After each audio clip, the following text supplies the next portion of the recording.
Chair Thompson? Here. Vice Chair Villegas? Here. Commissioner Natoli? Commissioner Wynn? Here.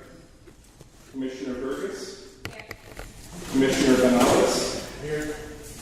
Commissioner Cavalden? Commissioner Loftus? Here. Commissioner Scriven? Here. Commissioner Van Lovensells? Here. Commissioner Ferguson? Here.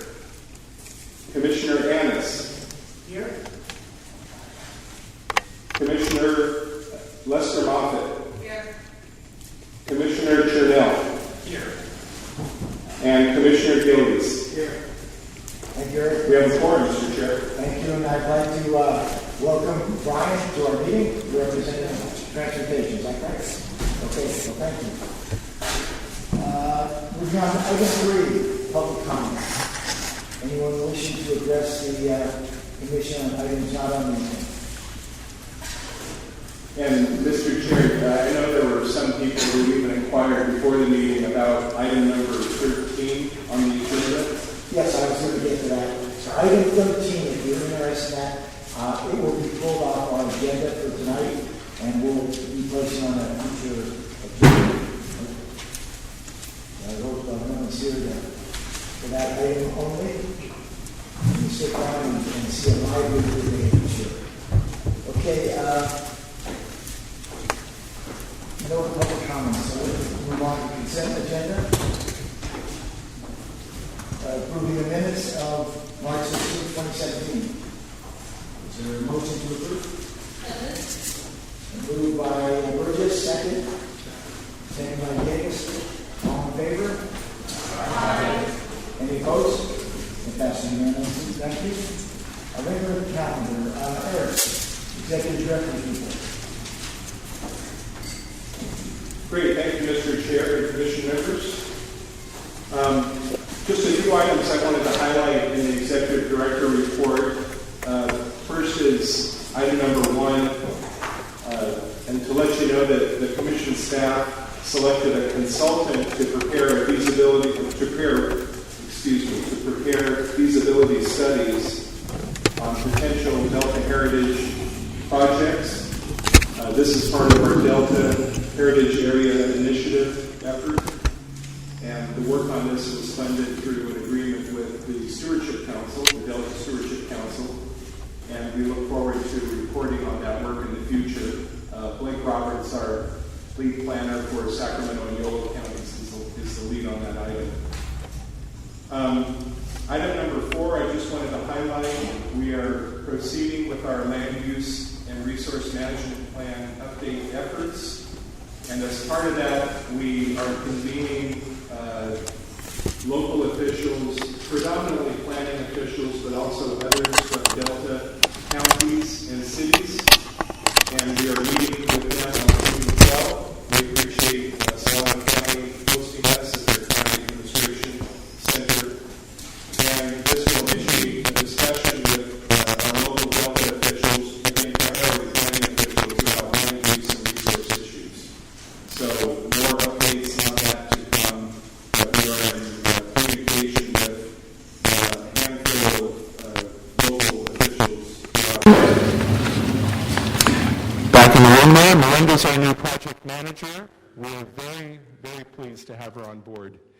And she'll be our lead on the land use and resource management plan update, and also the ag section update of the economic sustainability plan, which I'll be talking with commission members about later in the meeting. We also are continuing to receive applications for a new commission clerk, and I expect that by the time we meet in July, we'll have at least be able to announce our new commission clerk, if not have that person at the meeting. So we're very anxious about that and quite interested in filling that position. And then finally, I wanted to give an update on Catherine Caldwell, our Assistant Executive Director. Commission members know, most commission members, we have a few that have joined more recently. But Catherine went on a very extended medical leave over a year ago. The good news is she's coming back to work, But the sad news is she's not going to come back to work for the commission. She'll be starting a new position with California State Parks when she returns to work on June 1st.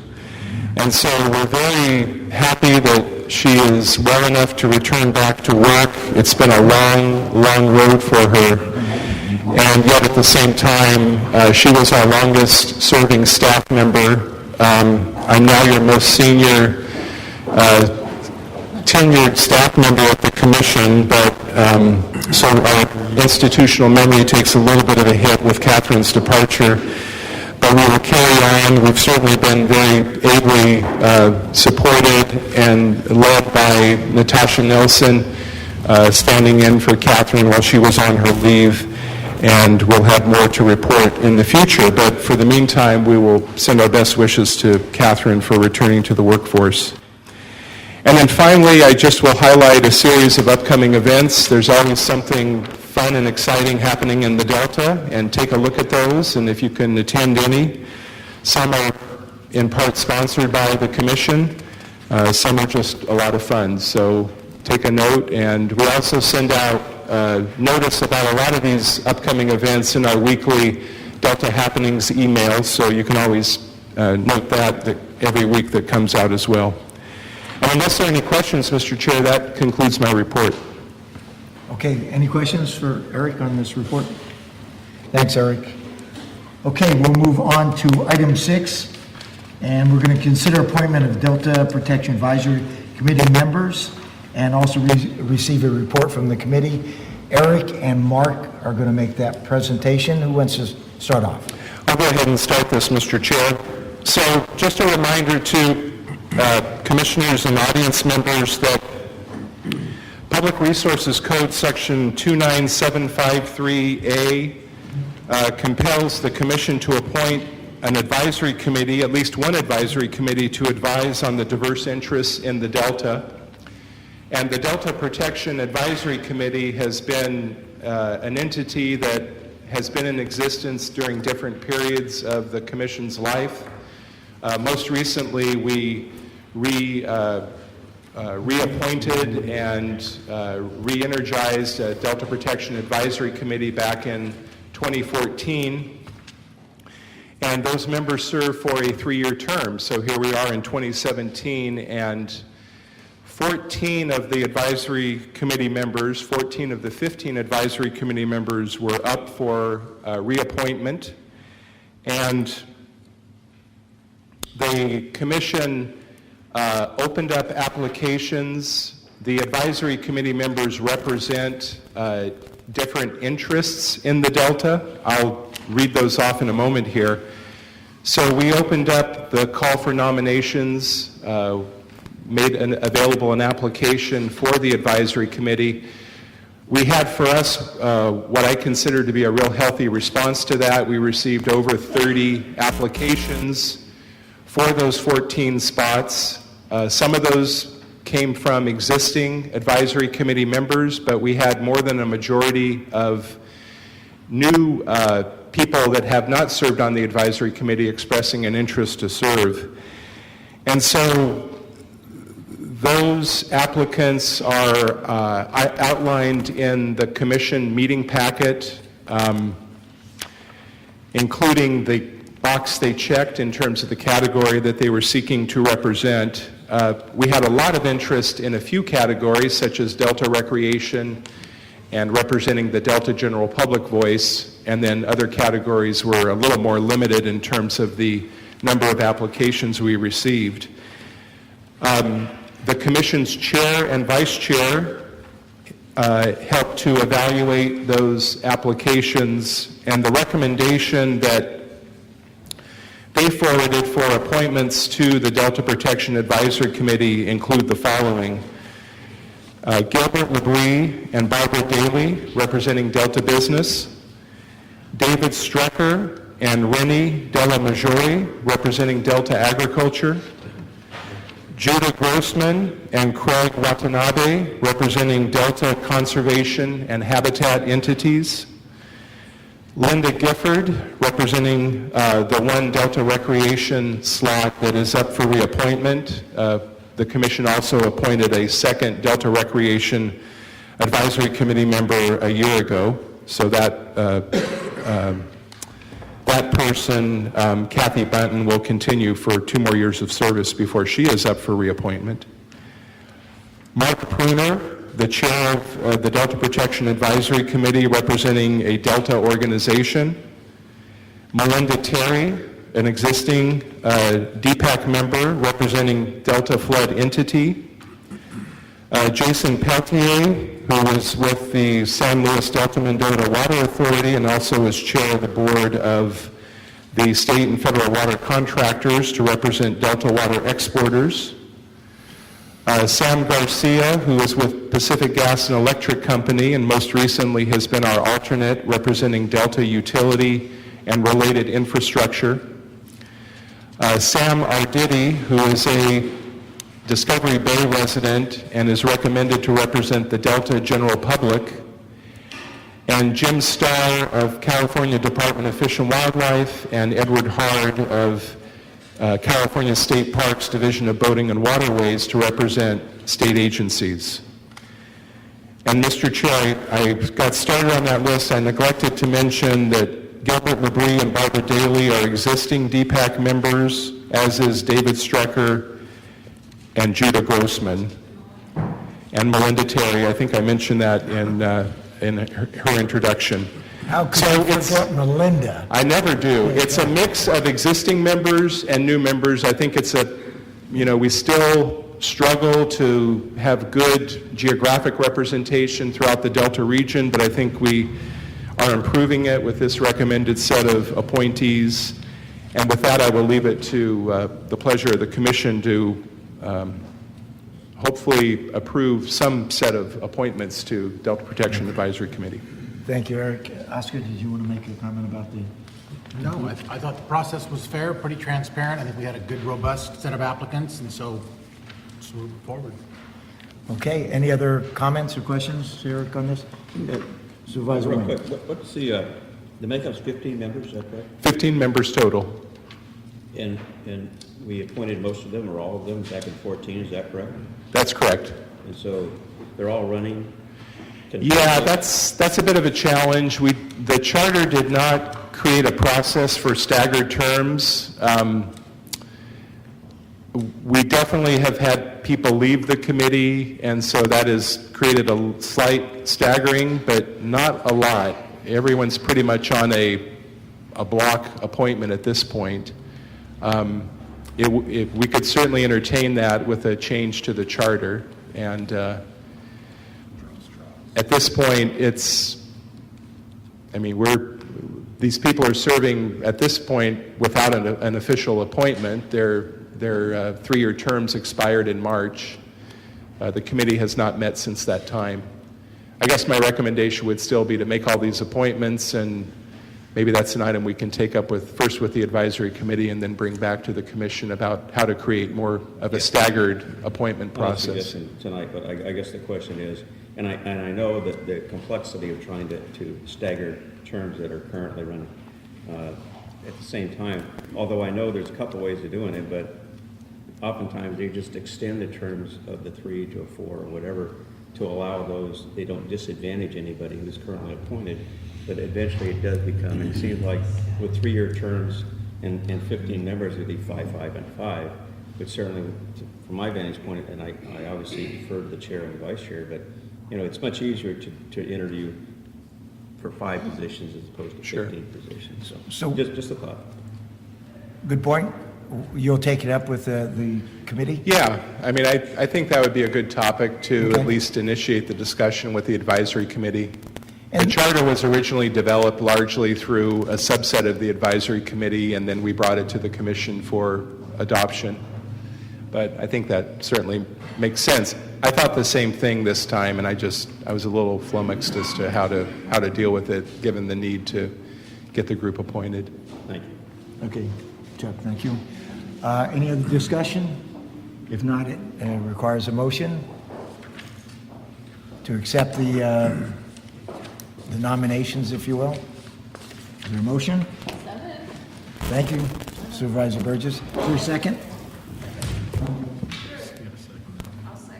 Okay.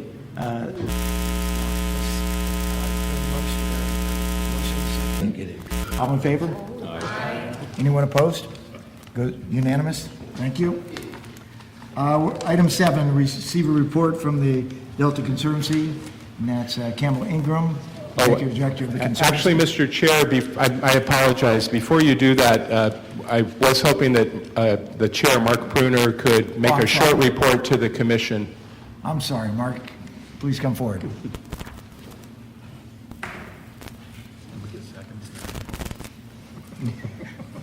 They want to second it now. I just want to say, Hey, Doug.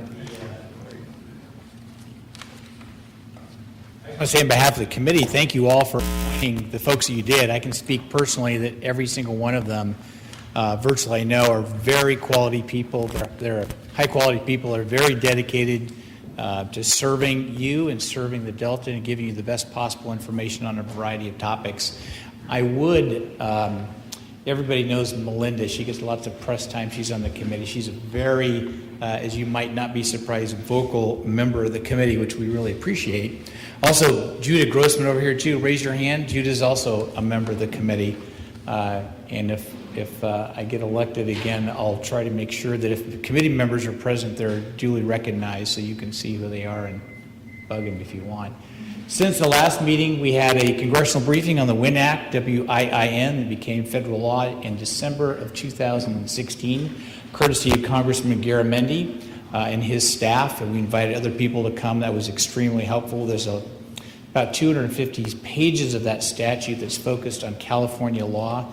The congressional folks say that that is the most comprehensive update or change in federal water law in California in 25 or 30 years.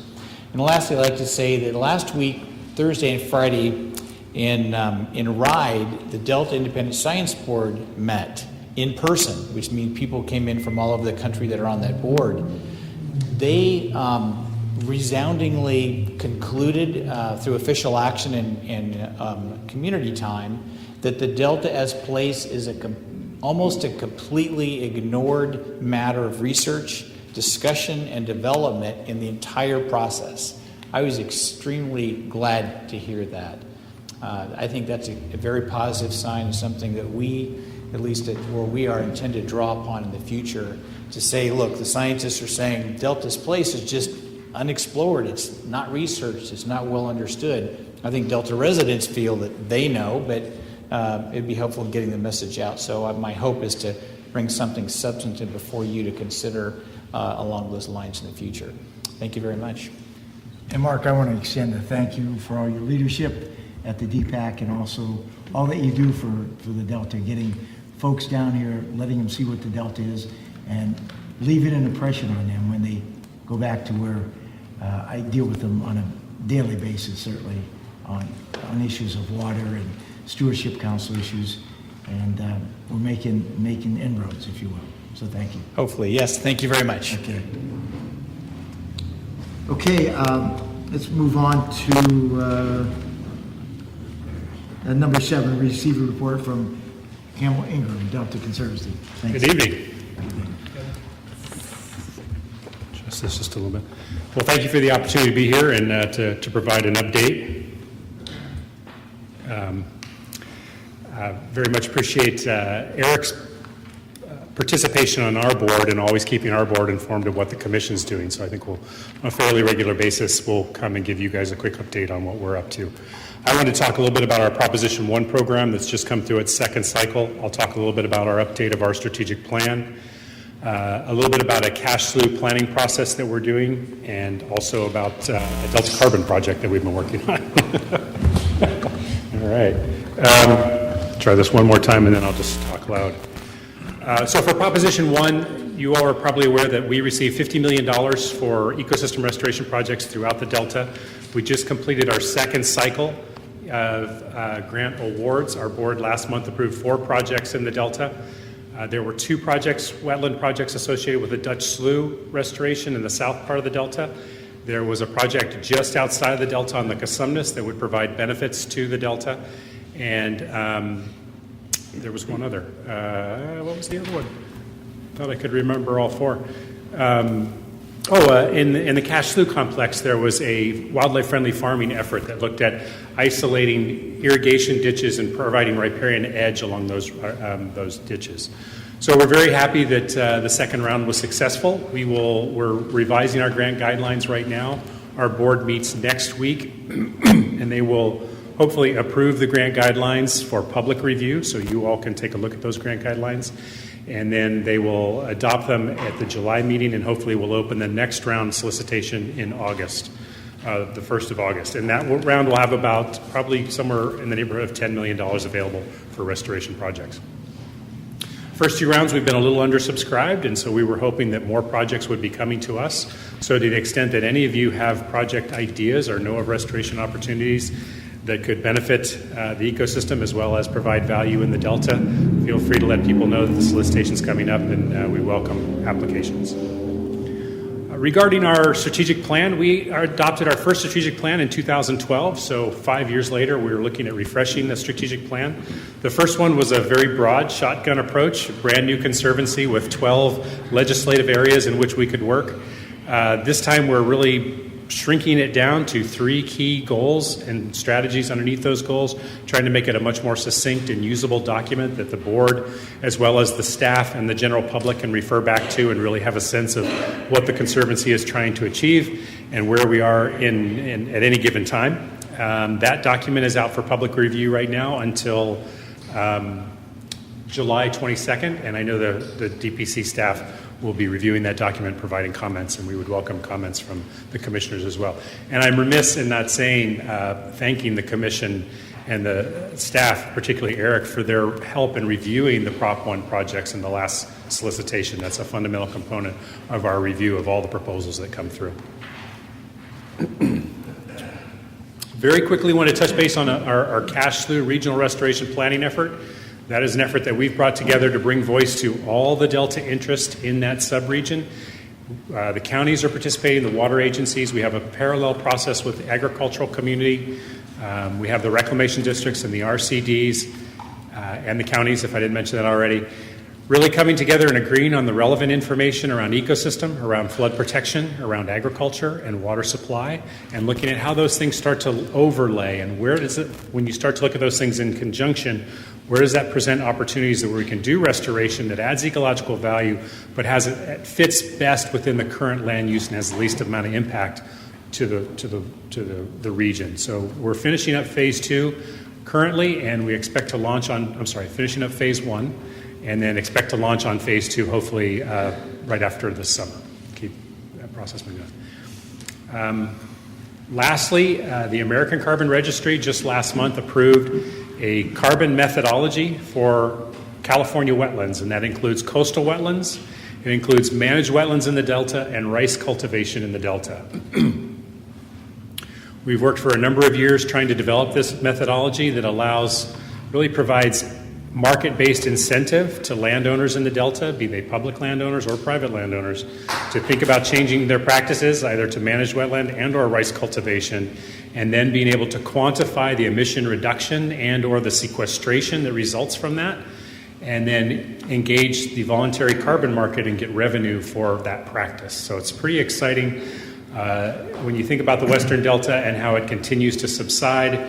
This is an opportunity to stop subsidence, start to reverse subsidence, reduce carbon emissions significantly, and then realize revenue for doing that. So we're beginning to work with individual landowners, both public and private, to develop some pilot projects so we can actually take that methodology and get some carbon credits under contract and demonstrate that revenue can be realized from utilizing that methodology.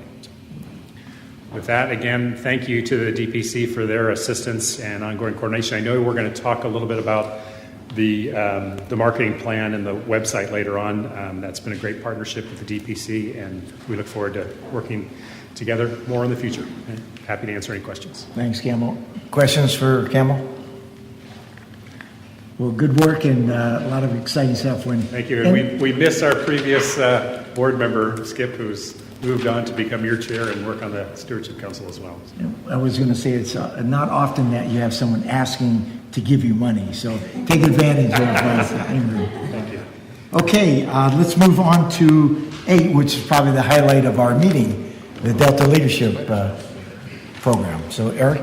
Yeah, if I could, Mr. Chair, I would like to introduce this, and this is a lot of fun. We were actually in this same room 1 year ago when we had presentations from participants in the first Delta Leadership Program. This is a joint effort between the Commission and the Delta Regional Foundation to support emerging Delta leaders, give them a grounding in some of the important policy issues affecting the Delta region, work a little bit on their personal skills development, and hopefully make them better able to represent their communities or their occupations or their community organizations, whatever it is that links them to the Delta region.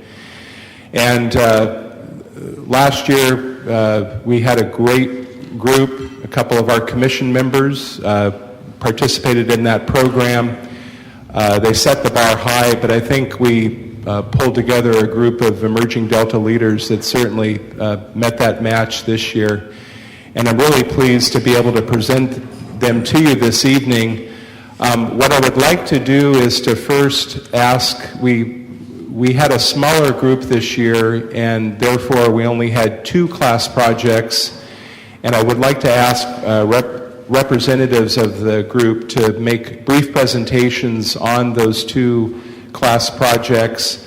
And then, Mr. Chair, we have some certificates of commendation for the participants from our Delta area legislators, including Senators Dodd and Galgiani, and Assembly members Aguilar Curry, and our own ex officio Commissioner Jim Frazier. Assemblyman Frazier isn't here tonight, but is represented by Lauren Korth, who is also a 2016 Delta Leadership Program participant. So we're getting our people all spread throughout there, and we're really pleased to see what path they take. So with that, Mr. Chair, if it's okay, I'd like to invite Arlene Galindo. I don't know the order in which we have queued these up, but both Arlene Galindo and David Ogilvie will be making presentations. I think they might be aided by other members of their group. While they're coming up and while we're getting this set up, we're going to project onto the screen. If I could, I would just like to briefly introduce the participants in the Delta Leadership Program. Joel Burns is with Farmers and Merchants Bank. David Ogilvie is a Clarksburg area farmer. Gary Mello is a Walnut Grove area farmer. You heard from his father, Steve Mello, on the efforts they went through on Tyler Island this past season. Bernadette Austin is from West Sacramento and is a Planning Commission member there. Cynthia Lau is involved with the Asian Chambers in Stockton. Brandy Owusu Spencer is also a Stockton resident and is involved with the African American Chamber of Commerce there, as well as a youth service organization. Arlene Galindo is a volunteer with Restore the Delta and has just recently gone to work for the Sacramento Bee. And Judah Grossman, who you heard introduced before as one of our advisory committee members, is with the Nature Conservancy. So those 8 members are here tonight. We have additional 4 members, Matt Himley, Cindy Tiffany, Ryan Elliott, and Kim Glazard, who are not able to be here this evening unless they snuck into the room. Different excused absences there. And the 12 of them made up this year's Delta Leadership Program. So with that, I will turn it over to, I'll let Arlene and David decide who to go first. Since we're up here, we'll go ahead and get started. Just want to first say thank you all for allowing us to come here and take some of your time. It was a very good program. We all learned a lot about the Delta. Having grown up here, you grow up in a place and you think you know it, and then you can do a program like this and you really kind of see it in a whole new side of the Delta. It was really fantastic. I'm sure Gary, having grown up here, probably agrees with that. Yeah. So our program started out on the first day. We were given kind of a list of potential project ideas.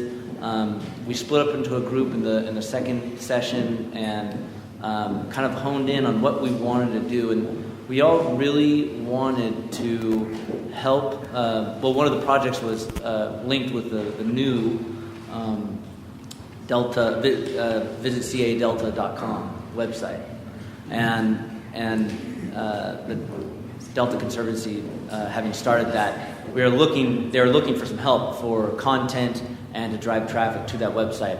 And our group kind of latched onto that, really kind of brainstormed what kind of thing can we do in order to drive that traffic. So that was the goal. How do we drive traffic to the website?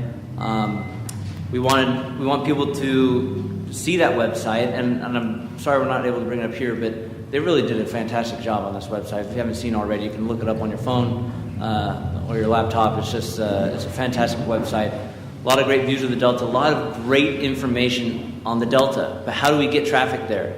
There needs to be searchable content, and that's what we're trying to do with our project. The goal was to get that searchable content where you can get traffic there and then explore that website a little bit more so that people kind of have a sense of the place of the Delta before they come and visit. I've heard some remarks in here from Mark Pruner and from you, Mr. Thompson, about we want the Delta to leave an impression on the people. And that's exactly what we're doing. We want to make sure that when visitors come to the Delta, they're seeing the Delta at its fullest, at its finest. And then in doing so, they'll understand that the importance of preserving the Delta and its resources for our region and the state. So Gary's going to tell how we went about doing that. So you're probably wondering how we came up with the best of the Delta. We were having discussions trying to figure it out. And Joel here just blurted out, well, how about a best of? And it just kind of caught on. So we ended up with about 50 categories. And obviously, it's a little bit much. So we wiggled it down to 10, and then we ended up back at a dozen, I believe. So it's going to be an evolving list. You're going to find out one year maybe people don't vote for one subject. So there's a writing on the bottom that we could always add on. We're fortunate that we had the Delta Chamber of Commerce agree as a partner to carry the song after we're done, and we'll still be involved as a group with it. But they're going to award the winners for each category on July 14th, I believe. So, I mean, it was an interesting project starting out, and it evolved quite a bit. Getting to see how the website worked, how they're adding to it. We actually have a drop down off of the Visit CA Delta's website for the best of list. So it was a great project. And if you have time, go ahead and vote. So I'll add that this is what if you go to the website, there's a drop down for best of, and we'll get to this page. Right now, this is what you'll see, where it leads you to a SurveyMonkey survey where you can vote. And then in the future, this is where people will be directed primarily to see their search result. You know, if someone's driving down and want to look for best steakhouse, and they Google best steakhouse in Isleton, and then or in the Delta, and they come here and see Peter's, and then while they're here, they say, what else is going on in the Delta? And there's all sorts of exploring they can do up here. So really, again, driving traffic to the Delta, the visitcadelta.com website, and in doing so, helping people experience the Delta. So with that, I think we've taken up enough time. If there's any questions, I'd love to answer. Well, thank you very much. It was great. And again, the more we let people know about the Delta, the better it's going to be for the Delta. Yeah. So, thanks. We agree. All right. Thank you. Any comments, questions? Okay, thank you. Mr. Chair, if I could add one note, there is a flyer on the table behind Galen there that tells you how to, for those in the audience, how to find this on the web and vote themselves. Commission members, this was part of your meeting packet, but would encourage everyone to log on and cast their votes.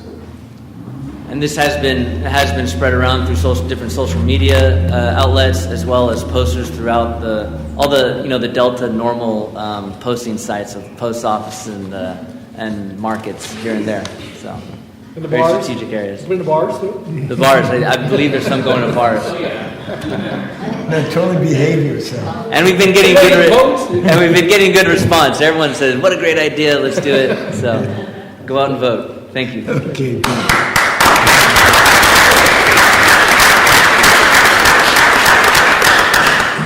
So with that, let me introduce Arlene Galindo and Bernadette Austin to present on, and the entire team, that's great, to present on the second project, the Delta Heritage Experience app. Hi, good evening, everybody. I just wanted to say thank you. And I really wanted my partners to stand up here, even though we have Matt Hemley that is not here with us today. But look at the diversity that we have here on our group. And I just wanted to mention that because it's very important, because we wanted to present that in our program as well. And so we wanted to bring an interactive experience, an interactive product for the Delta. So we decided on an app project for the Heritage project that is coming up, and really do an experience app. But what was important about that was thinking of the Delta as place. And so when we first met, we met with Moni Van Camp and the Delta Regional Foundation, and really thinking of how we can incorporate the app in our project with working with something that the Regional Foundation and their artists could also work with. And our app is focusing on 5 heritage themes, which you have here.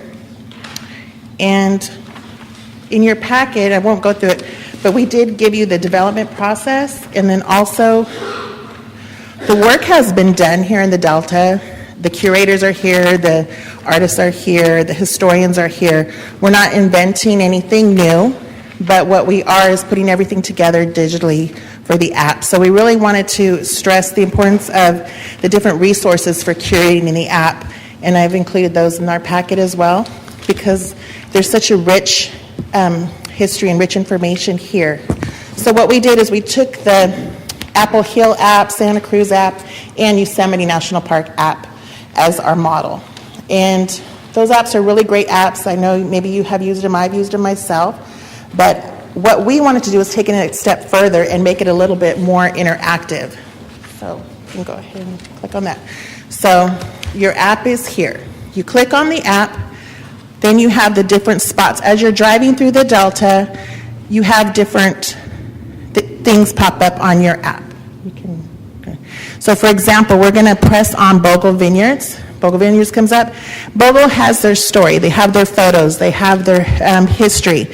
So while you're driving, you have an audio. You have a 30 to 60 second audio clip or a video roll in English, Spanish, Arabic, and Asian languages. So now you've got the tourists coming into the area that can actually hear it in their language, because that's how they prefer to get their information, even though they speak English. So now you can click on estate-grown vineyards. You get information on the home ranch. You can get the tasting room hours so you can visit. Or you can just look at the different wine profiles. But all that information comes to you in a different language. Now, this is a different type of experience. For example, you're driving by the Ride Hotel. We're going to highlight the Prohibition experience and then also use that as place for the Delta. And I'll explain. You're driving, you hit the ride, and then you get the rates, the wedding hours, the opening hours. But you also have an opportunity to click on their history adventure, a Prohibition-themed adventure. So, for example, there's a lot of rich history on Prohibition, but we also need to make some places through murals, through the artists with the Delta Regional Foundation. If there were some places where there's murals throughout the Delta where people can take pictures, because it is an app, it's interactive. We're trying to not only get an older generation, we want a millennial generation and younger. So now we've got people that are taking pictures in front of the murals, and then they're sending out their message to the world, like we're at the Delta. So now we're using them to get the message out for us through all their social media channels, Instagram, Snapchat, Facebook. So now it's a lot of marketing going on. Then you've got the restaurants and the hotels that can do the prohibition drink or prohibition party or an event. And then now you've got the small business owners that can capitalize that and make t-shirts. And using the Delta Regional Foundation artists to work with them, develop some type of theme that's recurrent throughout the Delta. Now you've got some type of theme of prohibition going on that people can use that as an experience. Other planned theme experiences through the app, we can use Delta Gearhead Culture. I'm sorry there's not a picture of the caterpillar on there. That's really what we think we should do. But these are pictures here in the Delta. The car shows go on. We have the rich culture and history here. But think about Route 66. Think about Santa Cruz, Southern California, Nevada. These are, even Apple Hill has their Apple carts that they use. Think about having maybe artists doing something like that where you're driving through the Delta, the app's coming up, the gearhead culture comes up, the history of the culture comes up with the right when you're driving by the Caterpillar exhibition that's out in the middle of Matt Hamley's farm or something you could see. So there's different things that you have to create the experience, but we have the history here, so working with the artists to develop that with the app through the tour is something that we can think about. Culture and literature of the Delta. We have the LOC, the Asian American experience, the Filipino experience. We have the artists, the literature authors that are compared to Lisa C. and Amy Tan that have written about LOC. These are experiences that can be downloaded on that app when you're driving through LOC, and you can hear a story. We can also have stories created by our curators here on this list, but we also have the Filipinos in Stockton. There's just so much already done that we can take excerpts and put those into the app. Then there's the advertising, sustainability for the app. Now you have the app where we can have advertising coming up as long as you're driving on the different areas where the restaurants are. If you're in Isleton or you're in Stockton, these will come up. It just depends on where we're going to be at on the map. You have Peter's on it, right? Excuse me? You have Peter's Steakhouse on that app? We can. We will. And then, for example, now there's endless themes on the app. And then you can develop, foliage. You can develop things on hunting, fishing, flora and fauna. It's endless what you can put on that app and give people an experience that come into this area. And funding. So who's going to fund it? Corporate sponsorships. If you went back to the Gearhead slide, you'll see I had Ford and Chevy and GMC on there. Those are people that can fund different projects like that. They can fund art projects. They can fund pages, on the app specifically for that, and advertising. And that's it. Okay. Mm-hmm. So, any questions? Good job. Okay. Thank you.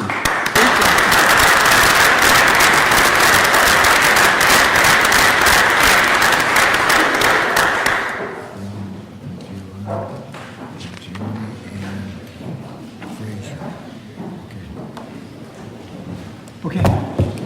So, Vice Chair Villegas and myself will present the certificates to the graduates. So, we'll just stand up here, and as we call your name, if you come forward. Yes.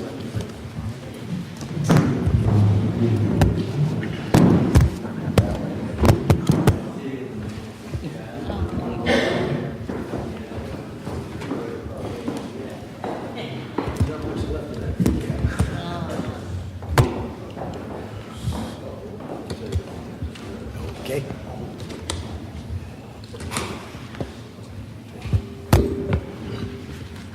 First one is Joe Burns is our first graduate that we're recognizing. So these certificates are from Senator Bill Dodd, Senator Kathleen Galgiani, and Assemblymember Frazier. And was that? she hasn't signed it. David Ogilvy. Why don't you just hand them, okay, and I'll just call him out.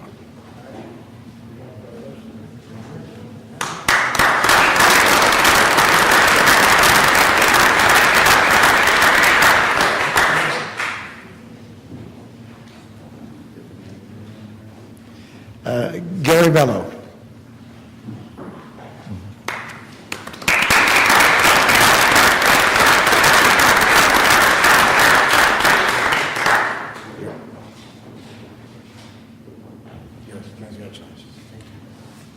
Okay.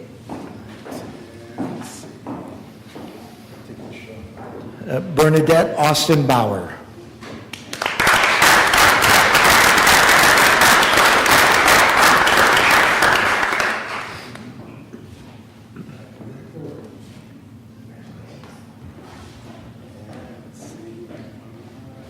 Cynthia Lau.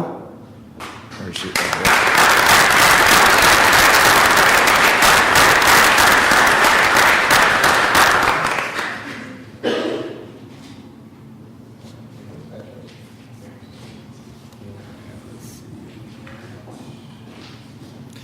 Brandy Owusu Spencer.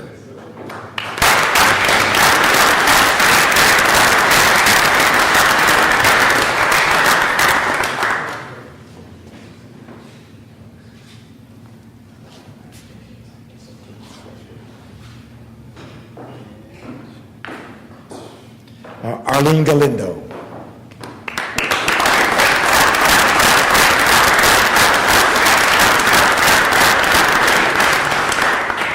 Congratulations again. That's all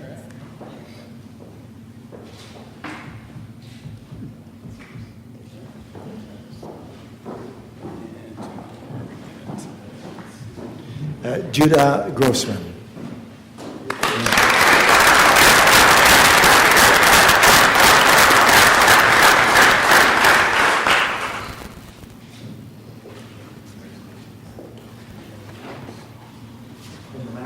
Is Kim Glazard.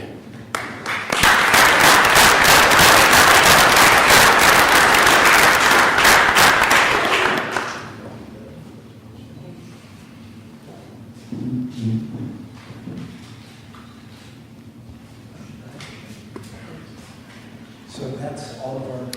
Yes, we have several, three who could not be here, but we will present those to them at a later date. And thank you.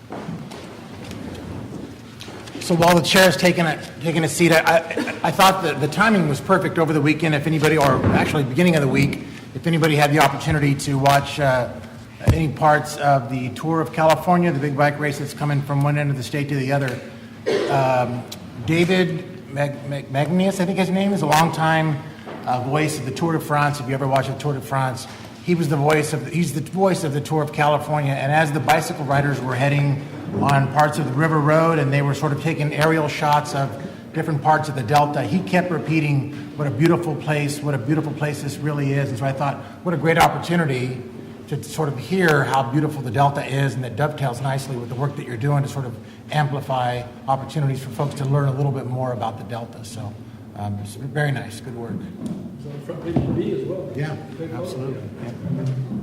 So to all the graduates, congratulations and thank you for doing what you do, and look forward to seeing you make, our supervisor Wynn is a graduate of the program. So is Justin. Okay, so is Justin. So I was just thinking about leadership, and Justin certainly is, but Supervisor Wynn, you might be a county supervisor one of these days. What do you think? It's a good thing it was a pass-fail, right? Okay, thank you very much. We're going to move on to item number 9, which is chief report on Delta marketing campaign, and visit cadelta.com. Stacy, you're going to make that presentation? I am. Thank you, Chair Thompson and other commissioners. I'm very excited to be here to talk about this project. It's been really an extraordinary effort between the Commission, the Conservancy, as well as Delta Marketing task force that is a group of organizations, businesses, and residents who all live in the Delta. And of course, you've also heard today that we've gotten quite a bit of support from the Delta Leadership Program as well, not just the 2017, but past classes also. So today I'd like to talk a little bit, give you a little bit of background where we've started from, give you an update as to where we are, and then I'm going to run briefly through the website so you'll get to see a little bit of that today. So to go back a little bit, back in 2013, the Conservancy received a grant from the U.S. Economic Development Administration. And that grant was really to develop out that 5-year marketing plan to help promote tourism in the Delta, as well as the website. And then in 2014, the Commission developed a Delta logo that was to help support the tourism in the Delta, but also to think ahead about the Delta the Delta Heritage area as well, in anticipation of that. And so those projects were able to all combine together, and we ended up with Visit CA Delta. We have a 5-year marketing plan, we have a logo, we have a website, and we're all working together to really promote the Delta as a world-class tourism destination. Moving forward a little bit, the project came to completion with the Conservancy's consultant around March 30th. And at that point, the website was done, the marketing plan was done. And so now the Conservancy and the Commission have been working together on moving this project forward, along with help from the marketing task force as well. And so the Commission, the Conservancy have in particular been working on updating and maintaining and running the website, as well as seeing what we can do with the task force, with the Delta Leadership Program, on aligning that 5-year plan. So there's a few things that we're looking forward to. One, we were able to launch the website. We were able to launch that in April. And so we launched it through various platforms such as newsletters, as well as social media platforms. I really want to give a special thank you to past Delta leadership classes, because they actually worked on developing Facebook, Twitter, and Instagram to help promote tourism in the Delta. And then were so kind to hand that off and let us meld that into the Visit CA Delta project. So we really have a robust platform right now between the website as well as the social media to continue this forward. And then, of course, you've heard about how we have this wonderful opportunity working with the Delta leaders in order to get the best of going. That's a great project. As they talked about, they're reaching all of their contacts, they're helping to spread the word about the website, it's getting people involved and active in building this as well, and it gives us something to look forward to throughout the years to continue to develop and grow and get residents and businesses involved with this website. So we do look forward to, once all the survey results come in, actually putting on the website all of these wonderful best of locations and continuing to develop and market this further. Not only do we have the ability to market tourism in the Delta through these online platforms, but as we continue forward, the Conservancy and the Commission, again working with the advisory task force, will seek to find more ways to align that marketing plan. We're looking at developing postcards. We're also looking to develop placards that businesses who are on the website can put in their window to help drive traffic, to help be a part of this project. We're looking at options such as enhancing or developing physical directional signage within the Delta, either working with what's already there, adding to it. We're going to look into that a little bit more. We're looking at some other opportunities as well for developing a map specifically for Visit CA Delta. So there's really a lot of opportunities here.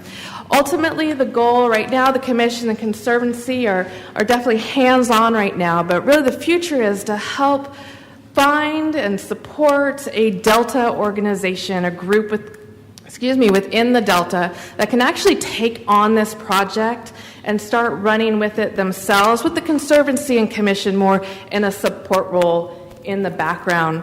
So we've really come far. It's been several years of work.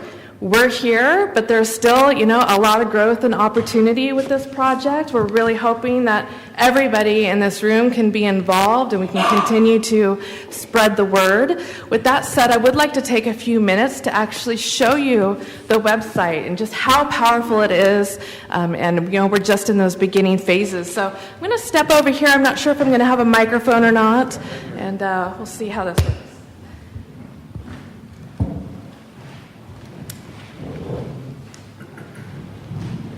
Try to stay out of the way of the screen here.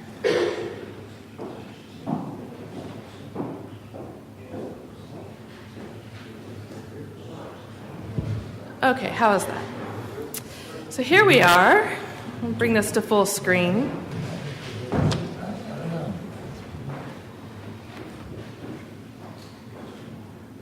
When you first come onto the home screen of Visit CA Delta, you're going to come onto a sliding navigation bar. Our internet's going in and out a little bit here, so this would actually be scrolling automatically, but you can scroll manually as well. As you go down the page, you'll get a little information about what's going on here as far as, the location of the Delta.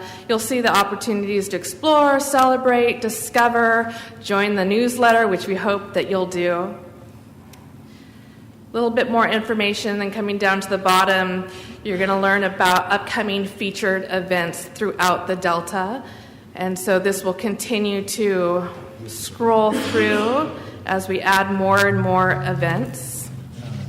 The nervous system of this website is really in the navigation. We have a robust navigation system. So up at the top here, you have what to do, which brings you to a drop-down menu of many of the wonderful activities that there are in the Delta currently, from fishing and cycling to parks. There's some sub-navigation as well, so underwater recreation, we have everything from boat access to repair, from bird watching, different places to see history throughout the Delta. And moving over, we have things like eat and drink, which we all love to do. We have some great food here at Peter's Steakhouse. Thank you. We have our events, places to stay, weddings and reunions, of course the best of, which I'll get to shortly. We have a wonderful feature called Stories. This is really an opportunity for people to learn more about the Delta. For instance, the Great Delta Trail, which you'll hear more about later in this meeting. We share information about the Delta narratives, which were projects that the Commission worked on developing in the past that we've been able to utilize here to share more information. Delta Life, more food features. So there's really a lot going on this website. So this is the nervous system of this website. I'd like to show you the heart of this website, and it is really the listings. This website is free to every business to be listed on this website. It's a really great opportunity for businesses to get the word out to tourists coming to the Delta, as well as people who live in the Delta. I've used this while I've been down here, actually. It's very handy. So for instance, if you come to wineries and wine tasting, you're going to get a little bit of a description of how impactful this is in the Delta, whatever the topic may be. You're going to see an interactive map, and then here you're going to see all of the many listings that we have in the Delta. Now this is a living website, so we've really utilized the recreation inventory to initially build out the listings on this website, but we're certainly, looking to grow it. We know we don't have everybody yet, and so we have an opportunity for people to submit a listing at the bottom of this page. And at this point, as we're marketing this website as well, we are letting people know that, this is a living website, that we are looking for help in making sure that all of the information that should be on here is on here. So one great feature about this listing page is if you click on something you're interested in, let's say Bogle Vineyards, the map will come up and show the exact location. It's not functioning quite the way we want to yet. We're in process of working on this so that you can then click on it and actually get directions in Google Map as well. So we hope to have that soon. That's going to be a very important feature, especially for people who are on mobile within the Delta. And then we link wherever we can. Not everybody, not every business has a Facebook or a website, but wherever possible, we do link directly to those businesses. So not only are we trying to drive traffic to this website, but we're trying to drive traffic to every business possible within the Delta. It's a really great opportunity for everybody. And that's why we're hoping as we send out the postcards, the businesses themselves will really latch on to this as a tool that they can use as well. And it's really going to create a lot of that cross-traffic for everybody. So another wonderful feature, so there's listing pages all throughout. So if you went to What to Do and Bird Watching, you're going to see the same kind of setup here. Clicking on events, we're trying to get as many events as possible in the Delta as well. We have different categories, everything from food and nature, recreation, music, art, and cultural events. So everything's categorized if you picked a category.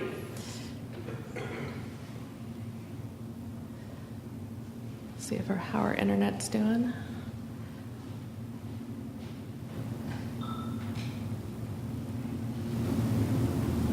Might have lost it. Luckily, oh no, there we go. You'll see some descriptions of typical events that generally come up yearly, but of course we don't just add events that are yearly, we try to add anything and everything that we can as much as possible. And so you'll see a different list of events coming up, and we're adding all the way out through the year. So same kind of thing here, that people can go down and submit a listing for an event as well, and we will work on adding it. And when you click on any of these, it'll go and take you to more details about that event. I do want to take a moment just to show you the live version of the Best Of page. Viegas told me to do it. That's right. That's all you gotta say. It's thinking.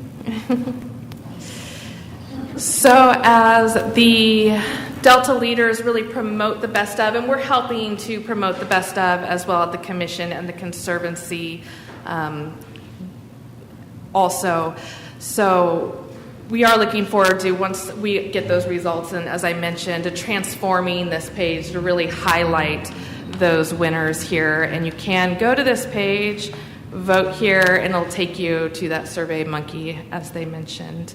Okay, so I don't want to show you everything. I don't want to give it all away. My hope is that you're really going to go in here, take some time, explore this site, share the site. If you see anything at all that you think we need to add, or you have any ideas, we would love to hear them. So hit that Submit Listing button, and we will get in contact with you and see what we can do to keep this thing growing.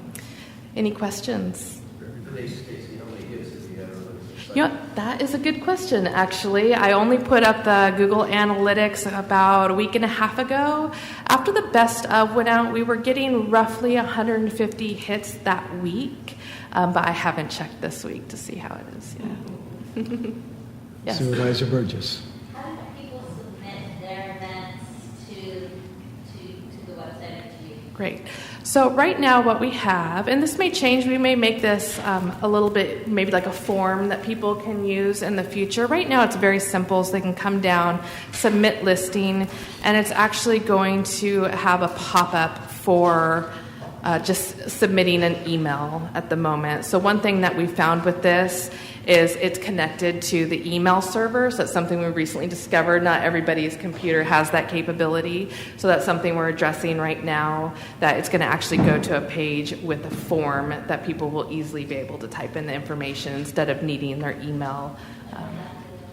I'm hoping within the next couple days. Yeah, probably by the end of the day tomorrow, possible. Contra Costa has a lot to add to that. Oh, great. Well, we'd love to. Yeah, the other option too, if this is working for a lot of people. This is not working for everybody. So you can also just go to our contact page and email there as well. Well, thank you, Stacy. Any other comment? Yes. Supervisor Wynn. question in regards to your, for example, your different opportunities. You showed the Explore, which appeared to be recreation, and 2 down you had Discover, which was a bed. What's the intended difference between those two particular? Sorry, I'm having a little bit of trouble hearing. Can you? The two, when you're talking about the Explore, which is the icon on the left, and then the third one over is Discover. The Explorer looks like boating, recreation, something like that. The other one is Discover with a bed. Oh, on the home page. That's Yeah. down. So I guess my question is, what's the difference between the two, and what's the intent of those two different topics? That's a good question. Let me get right back there and see if I can help answer that a little bit. And then the other question is, when you went to fishing, all it showed was a bait shop. Is there something else to, if I were a fisherman, to go is. to a Thank particular? you. Yeah, well, I know you can go buy bait and then they can tell me where to fish, but it would just seem like. This is actually a change that I've been advocating for because there does seem to be some confusion around that. For instance, if you clicked on fishing, it would take you to the listing of all of the places you can fish. But because there's that navigation, that sub-navigation of bait shops, it's like you don't think of clicking on the fishing button, you only see the bait shop. So we have realized that that does cause some confusion for people, and we are working on adjusting the navigation so that it is a little bit clearer. Okay. Thank you for noticing that. Okay, let me go back to the home page. I need to see it in front of me to give you a proper answer.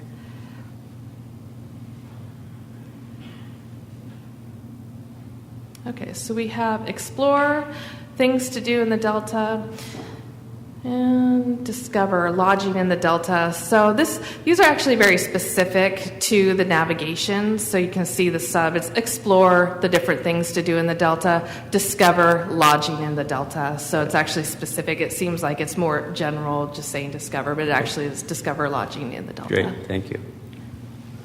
Thanks, Joe. Other questions or comments? Well, Stacy, thank you. Okay, thank you so much. But we don't want to bring too much attention to the Delta because we're going to have a lot of people here. We want to keep it ourselves. All right, I'll try to, not give too much attention. Okay. Well, thank you. Okay, we're going to move on to the next item. The next two items are bills that we're going to be asked to take a position on. So we'll take them one at a time. And Erik, you're going to make the staff report. Yes, thank you, Mr. Chair. We'll go through these items in sequence, but the next two items are slated for commission action, and the recommendation of staff is to support these pieces of legislation. Let me start with item number 10, which is a proposed commission support letter on Assembly Bill 732, which is authored by Assemblyman Jim Frazier. It's a bill that's sponsored by the California Central Valley Flood Control Association. It's this year's version of the Delta Levees Subventions bill, and I think it was in this exact room a year ago we were talking about Senator Wolk's bill to extend the sunset provision for the 75% cost share on the Delta Levees Subventions program.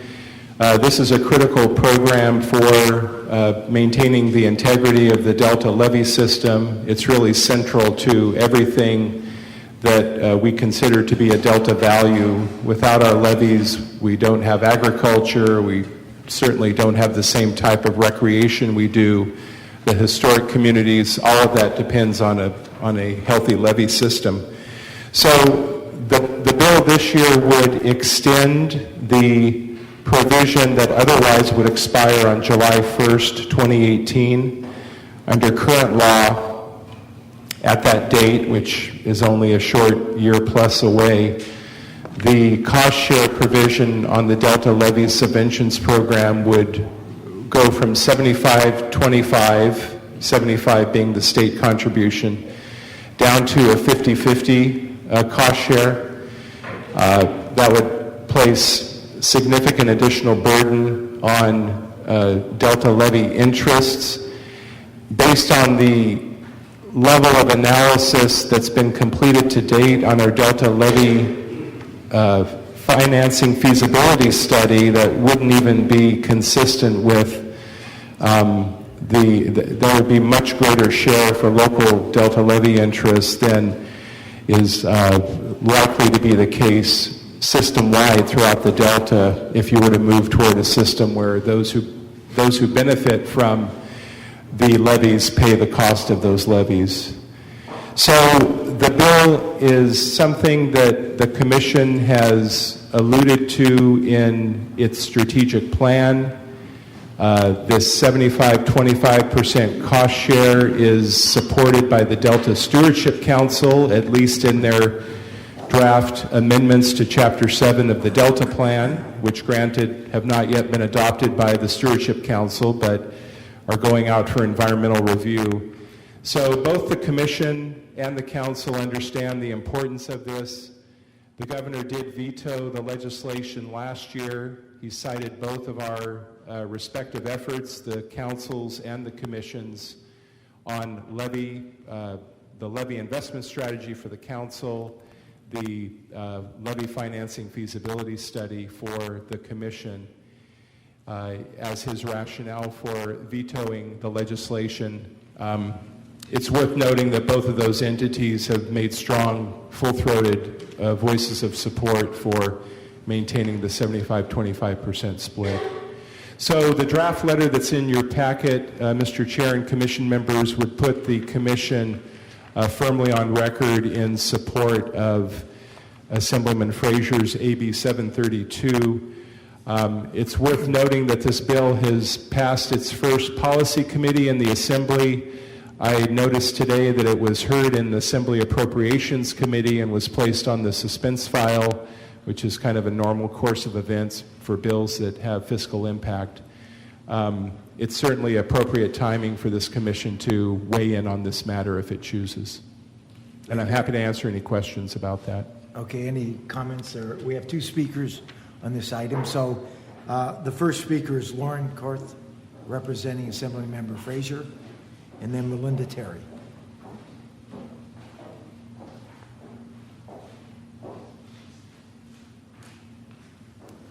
Hi, everyone. My name is Lauren Korth. Welcome to Isleton, by the way. I'm a resident here, so this is nice to see everyone here.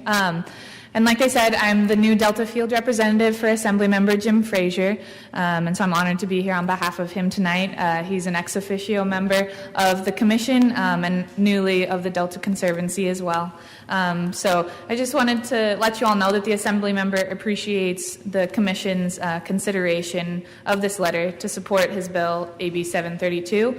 And like Erik said, this bill is currently in Appropriations Committee and should have a hearing in the next few weeks. And the Assemblymember, he's prioritized this Delta Levees Subventions bill because he knows how financially important this is to local levee maintenance agencies. As we saw this year with the winter storms and their effects on our levees, like those on Tyler Island, this continued funding assistance for our levee maintenance is critically needed. So I also have copies of our fact sheet for AB 732 as well as AB 791. If people would like them, I'll have them with me. But thank you very much for letting me speak.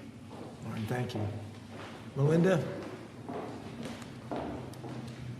Good evening, Melinda Terry. I'm the Executive Director of the California Central Valley Flood Control Association, and we are the sponsor of the bill and have been every time when it was up in the legislature. And we did lose Senator Woke, but we were very appreciative that Assemblyman Frazier was willing to take up the cause. And as was mentioned, having it revert to 50% come July 1, 2018 will be very difficult hardship. You'll have a lot less maintenance being done because the average revenues for RDs is about $250,000. Half of that goes towards the drainage, so only half can go towards the levees. They have to save for years, and they have to borrow money to even participate in the program to begin with.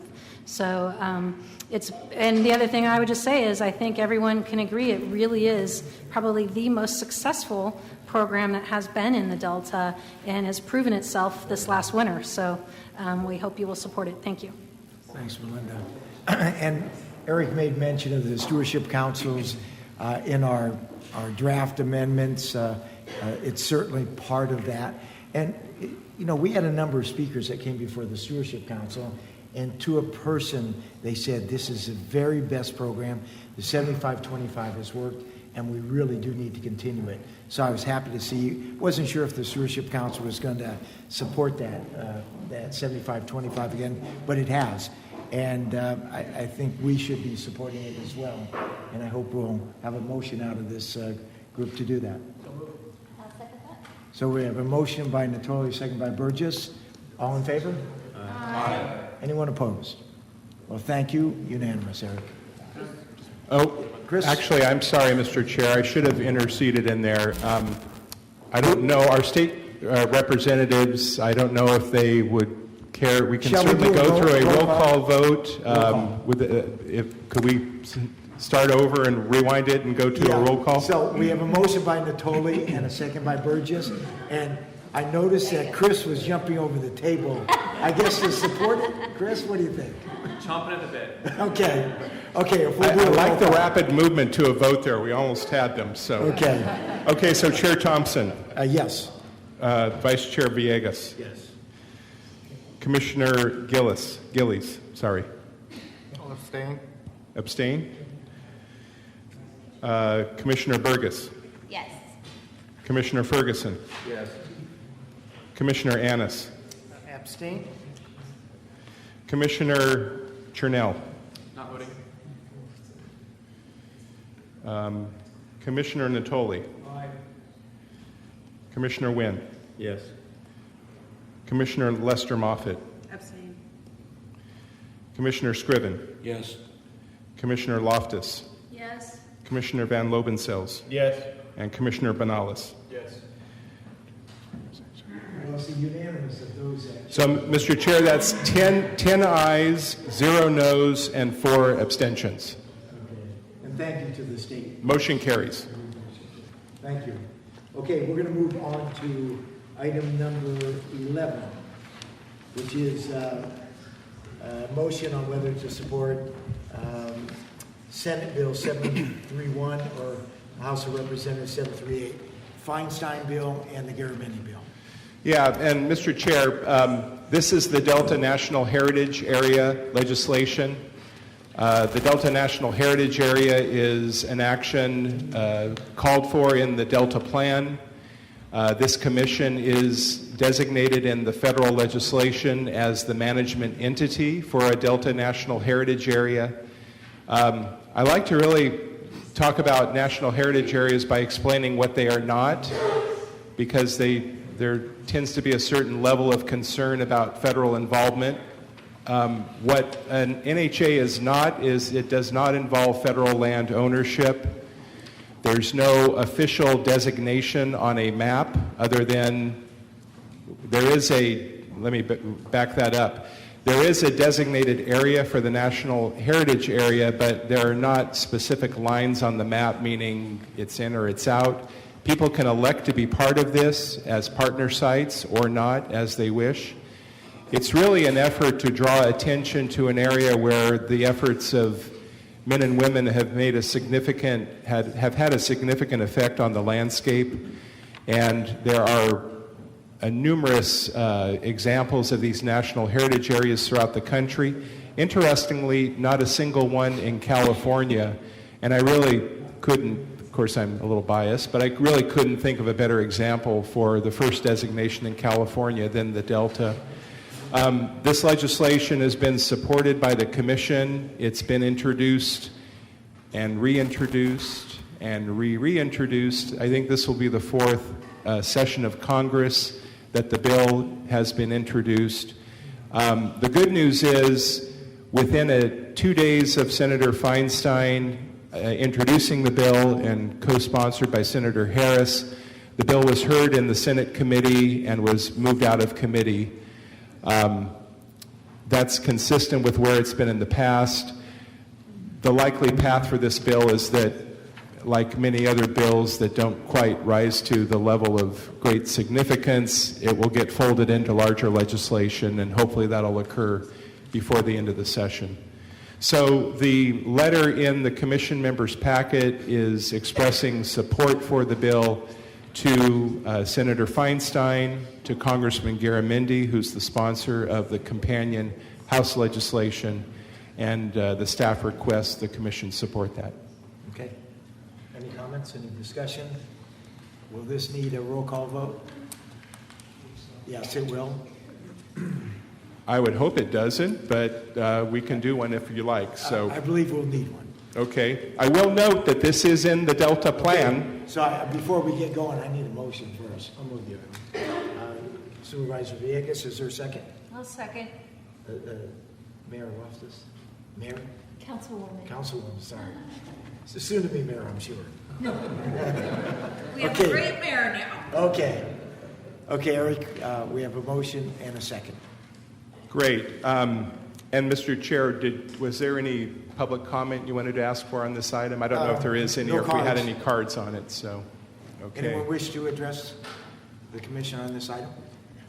Okay. So moving to a vote, Chair Thompson, Yes. Vice Chair Villegas, Yes. Commissioner Gillies, Yes. Commissioner Burgess, Yes. Commissioner Ferguson, Yes. Commissioner Annis, Not voting? Commissioner Chernell, Not voting. Commissioner Natoli, Aye. Commissioner Wynn, Yes. Commissioner Lester Moffitt, Not voting. Commissioner Scriven, No. Commissioner Loftus, Yes. Commissioner Van Lobensel's, Yes. and Commissioner Benalis. Yes. Mr. Chair, 9 ayes, 1 no, and 3 abstentions. Okay. No, sorry, 10 ayes, excuse me. 10 ayes, 1 no, 3 abstentions. The motion carries. Okay, thank you. Sir. At the risk of maybe, not trying to put it on the spot, I'm curious from the state's perspective, though, when this is in the Delta plan that has been stated in legislation, is there a problem with national heritage areas? No, not at all. I think it's just, I wouldn't take anything from at least my abstention on this vote. No, I'm not. I'm not trying to personalize it. Like, No, not at all. I think it's you guys are in a squeeze on stuff. I just was trying to understand, because I know we've debated at the local level about pros and cons and so forth, and there are differences in opinions. I'm curious because I thought this was a little more non-controversial. But Yeah, and I note the non-controversial nature of it, and that's fair. You got it. You're good. Have to do what you gotta do. I wasn't intending to put it on the spot, but I was curious. Thanks. Okay. All right. Another discussion on that. We'll move to item 12. Consider designation Great California Delta Trail segments. Eric, you make Yeah, for this I will introduce Adele Lagomarsino. She is our lead planner on the Great California Delta Trail. She's also our lead planner on San Joaquin County land use, and is our lead on abandoned vessels in the Delta and other recreation efforts. And I will turn it over to her. Good evening, Chair Thompson, Commissioners. It's my pleasure tonight to provide you some information as you consider designation of 2 new segments to the Great California Delta Trail. But before I begin that, I would like to take maybe 3 minutes just to give a little background on the Delta Trail to some of our new commission members. So in 2006, legislation was approved that authorized the commission to plan, develop, and implement the Great California Delta Trail. And the Delta Trail is to be a continuous recreational corridor that extends through the Delta and along the shorelines of the 5 Delta counties. It's intended to link to the San Francisco Bay trails and to the trails of the Sacramento River in Yolo and Sacramento County. So in 2010, the Commission received some funding from the National Park Service. They were awarded a grant, and they finished, excuse me, I forgot I have a presentation here. Thank you, Blake. They completed a blueprint report for Contra, Costa, and Solano counties. Now, this blueprint report is conceptual, and it basically provided an existing settings platform for Contra Costa and Solano counties, potential trail segments, and policies and goals for developing the trail. Thanks. In 2012, the Commission, after a presentation from the East Bay Regional Park Districts, they designated a conceptual plan from Bay Point Westlands to Pittsburgh Marina Park as a segment of the Great California Delta Trail. So what you see here is actually a conceptual plan. It's not where the trail is definitely going to go. And again, this was adopted by the Commission in 2012. And then in 2016, last January, some of you might recall, I brought before you another segment in the city of West Sacramento as a segment of the Great California Delta Trail, and in Contra Costa County, Big Break Regional Shoreline Trail. And this is an existing trail that's about 3 miles, and if you haven't gone there, it's really a nice trail. You should check it out. Okay. It is pretty terrific. So tonight, for your consideration to be designated is the Carquinez Strait Scenic Loop Trail. And this would be a partnership for the Commission with the San Francisco Ridge Trail, the San Francisco Bay Trail, the San Francisco Water Trail, and East Bay Regional Park District. As you can see, it's approximately 25 miles. It's an existing trail. Except for the little dash portion, there is a proposed segment that the Ridge Trail is currently working on to get shovel ready. And as a partner, we were glad to provide a letter of support for funding they were trying to receive from the National Park Service. And if you want to learn more about this, you should talk to Erik, because he recently took a bike ride around the trail. And Adele, before you do that, can you just explain for people in the audience where this trail goes through? Thanks.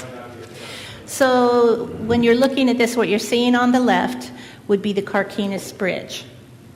And to your right is the Benicia-Martinez Bridge. So actually, my next slide. To the north is, of course, Solano County, and to the south is Contra Costa County. And all urban area, this is not agricultural. And in fact, this is outside the Delta, but this is our western terminus of the trail. And in the statute, as I said, the intent was that the Great Delta Trail would link to the San Francisco Bay Trail, and this is our link.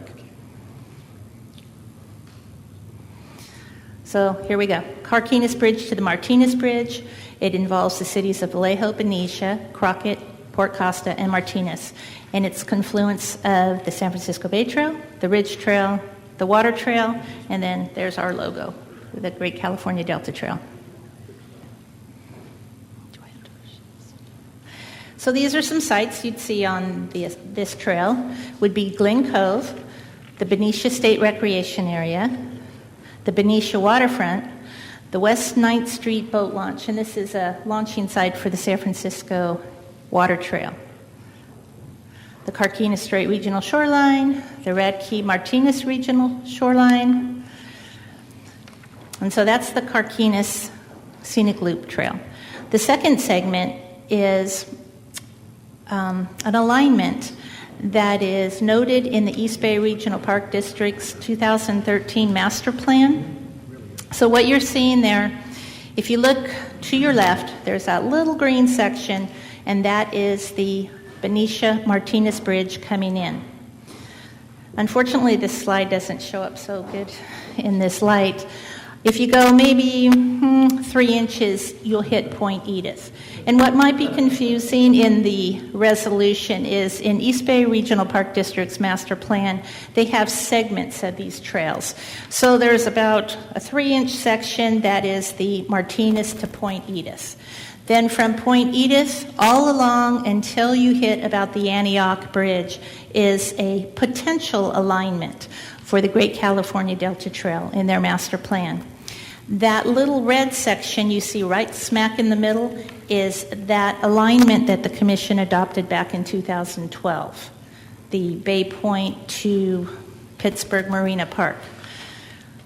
Then after the next line coming down is the Antioch Bridge. You'll see another little broken black and white segment. That trail part is not developed, but the next red section you see is the Big Break Regional Shoreline, an existing trail. The green section you see is the Marsh Creek Trail. That is an existing trail, and it does continue further south.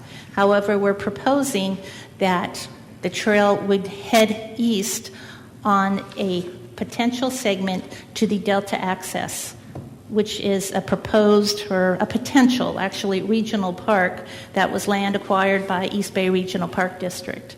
Delta Access, as a regional park, would hopefully have boat launches, and what's important about that is that it basically gets us to Old River. And if you look in, I believe it's in your report, one of our goals in the blueprint was to link to the Old River Trail, or the Old River, to get into the Delta. So that is basically we call this the Contra Costa Shoreline Trail. It just refers to these different segments. So here we go. It is the East Bay Regional Park District's 2013 master plan that these trails are noted in. And that's just a listing of the trails. So what we would, points of interest, the Point Edith Wetlands, the Bay Point Regional Shoreline, the Antioch-Oakley Shoreline, Marsh Creek, and Delta Access. Now, why the trail might not, because this is a conceptual alignment at this point, and they may not go right to those spots, but there would be a spur trail. So basically what we were kind of potentially conceptually looking at is the spine of the trail. And then spurs could go to Point Edith, Bay Point Regional Shoreline. Oops, did I want to go back? So what another highlight on this trail would be the Antioch Marina and Big Break Regional Shoreline, which are designated points on the San Francisco Water Trail. So should you consider designating these sections, as you see in the red would be the Great Delta Trail as we know it tomorrow. So if you look up to the north, those are the trails along the Sacramento River Parkway that have been already designated. And a little over, it's hard to tell on this map, but are the trails in West Sacramento, the Clarksburg Branch Line Trail, the Sycamore Trail, and the River Promenade, the Riverwalk Promenade. And so what we would be adding would be approximately 25 miles of the Carquinez Scenic Loop Trail, and then I think it's another 30 or so to Delta Access. And so that concludes my informational report to you. If you have any questions? Any questions? Let the lady go first. Okay. So on the slide that shows the Big Break and then the Marsh Creek, to the east of that is the Dutch Slough. Sure, sorry. To the east of the Big Break and Marsh Creek Trail is the Dutch Slough project, which will have trails eventually, so there will be some more Delta experiences in that area when that project gets built. So, Commissioner Scriven? Now, does this trail encroach any private property? So what you're seeing on the Contra Costa shoreline is conceptual. It would, so it's not there yet.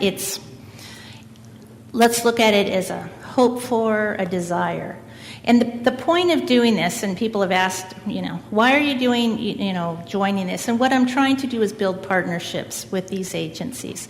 Because, frankly, the Delta Trail is not going to be necessarily built by the Commission. What we need to do is partner with other agencies. And so how we can do that is we say, well, we're, designated by the legislature as a regional trail. And so when we write a letter of support to help them get funding, and so that's basically it. So, before the trail is actually, an alignment is adopted, it would go through a lot of public vetting, working with, local governments, trail alliance groups, property owners, that type of thing. So But my question is, none of this goes through.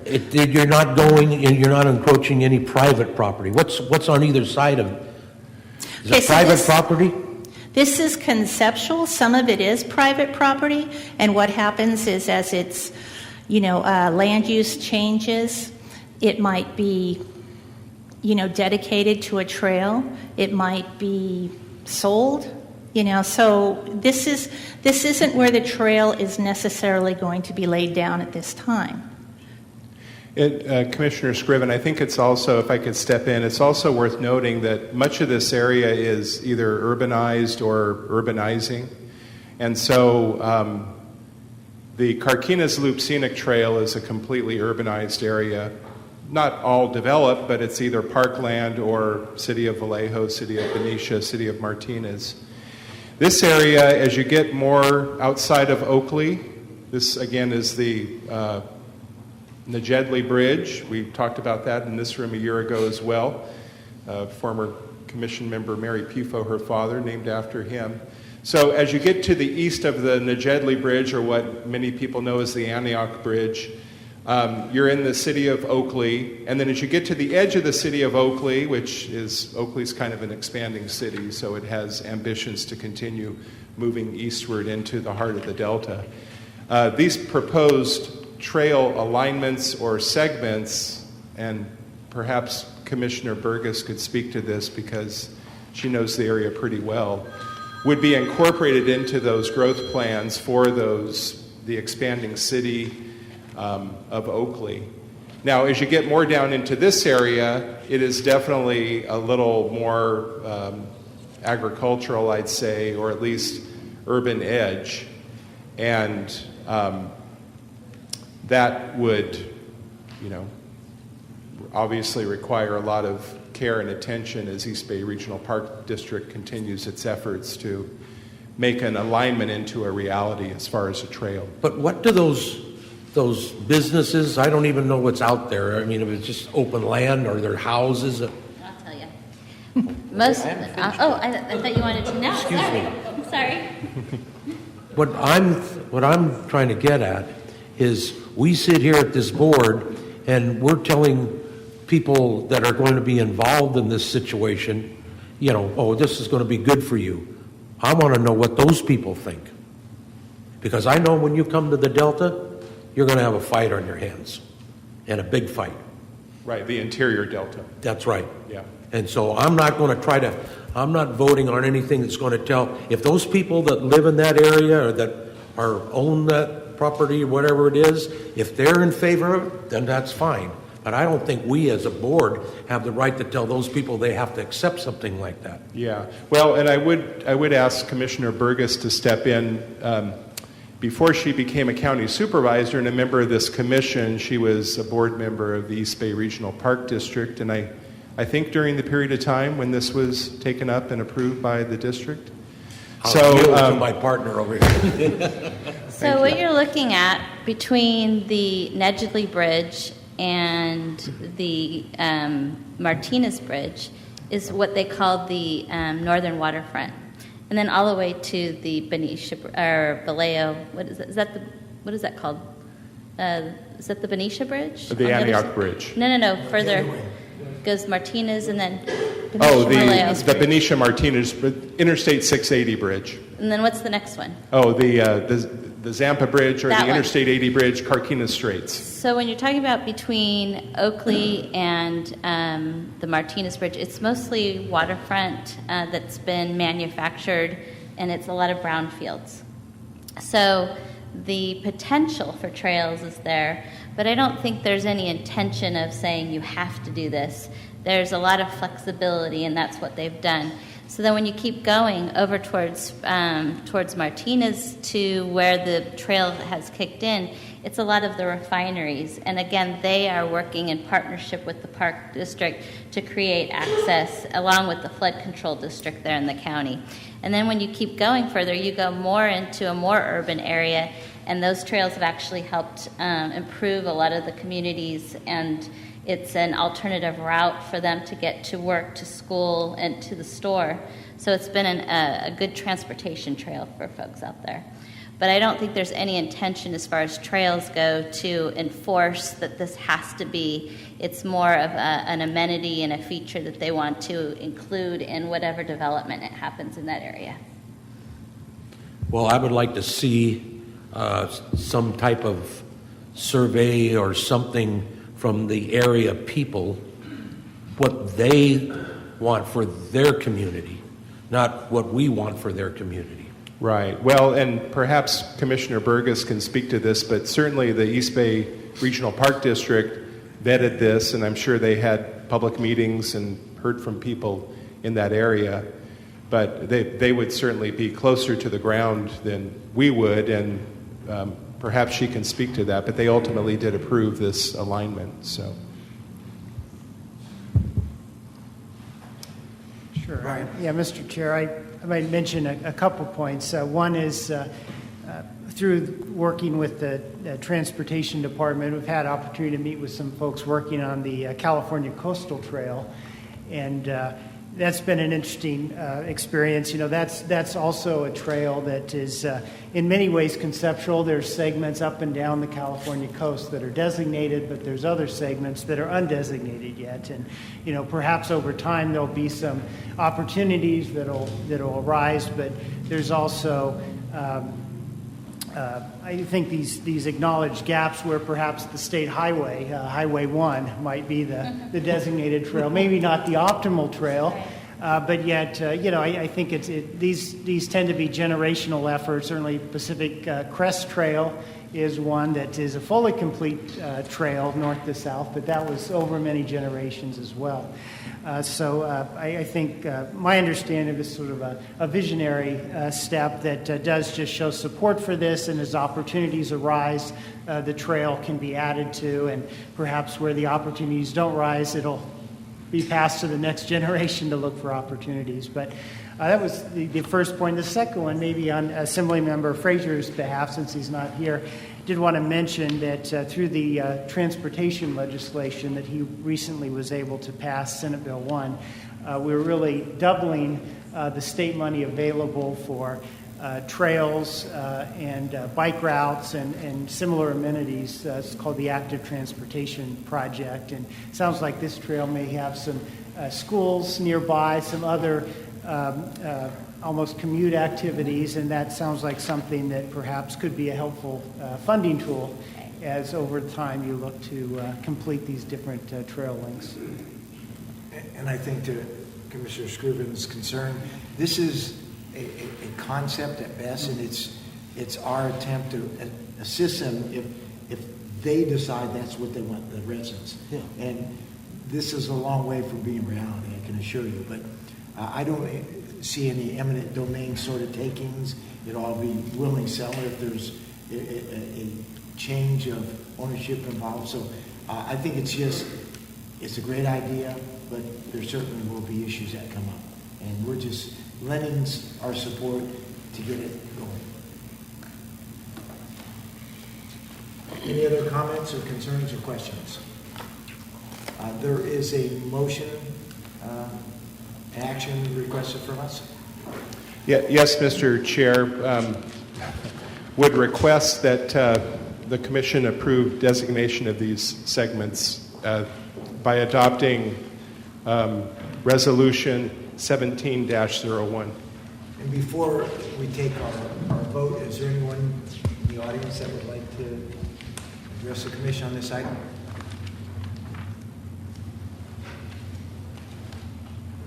No, yes, maybe? Okay, I don't see any. Shall we do a roll call, or?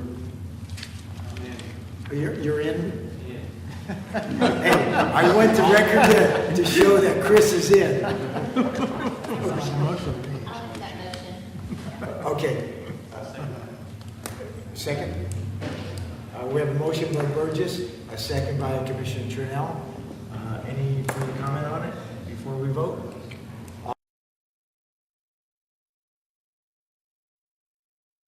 Aye. Anyone opposed? Two opposed, Ferguson and Scriven are opposed. And any abstains? Any abstentions? No, I say no. Right. Yeah, you two are no's. So, Mr. Chair, if it's okay with the commission, we'll record this as a roll call vote with Commissioners Scriven and Ferguson voting no, and the other 12 commissioners voting yes. But make sure you get that Chris voted yes on this. That's important. Will do. Okay. Let's see, that, we pulled 13 to be revisited. We have a subcommittee, or are you still trying to put that together? Or? Yes, still trying to find a date, but we're getting close. Very good. Okay, we're going to move on to item 14. Consider one-time authorization for our commission executive director to execute contract for an amount not to exceed $150,000 for the economic sustainability plan update of agriculture section. Erik. Yes, thank you, Mr. Chair and commission members. So just a quick reminder, the 2009 Delta legislation included a provision for the commission to prepare an economic sustainability plan for the Delta. The commission prepared that plan and it was adopted in early 2012. The statute also states that the economic sustainability plan is to be updated in 5-year cycles in years ending in 6 and 1. We did attempt to secure additional funding in our budget to be able to complete a wholesale update of the economic sustainability plan in 2016. We were unsuccessful in obtaining funding. We recalibrated and made a proposal for funding to update the agricultural section of the economic sustainability plan, understanding the central nature of agriculture to the Delta economy.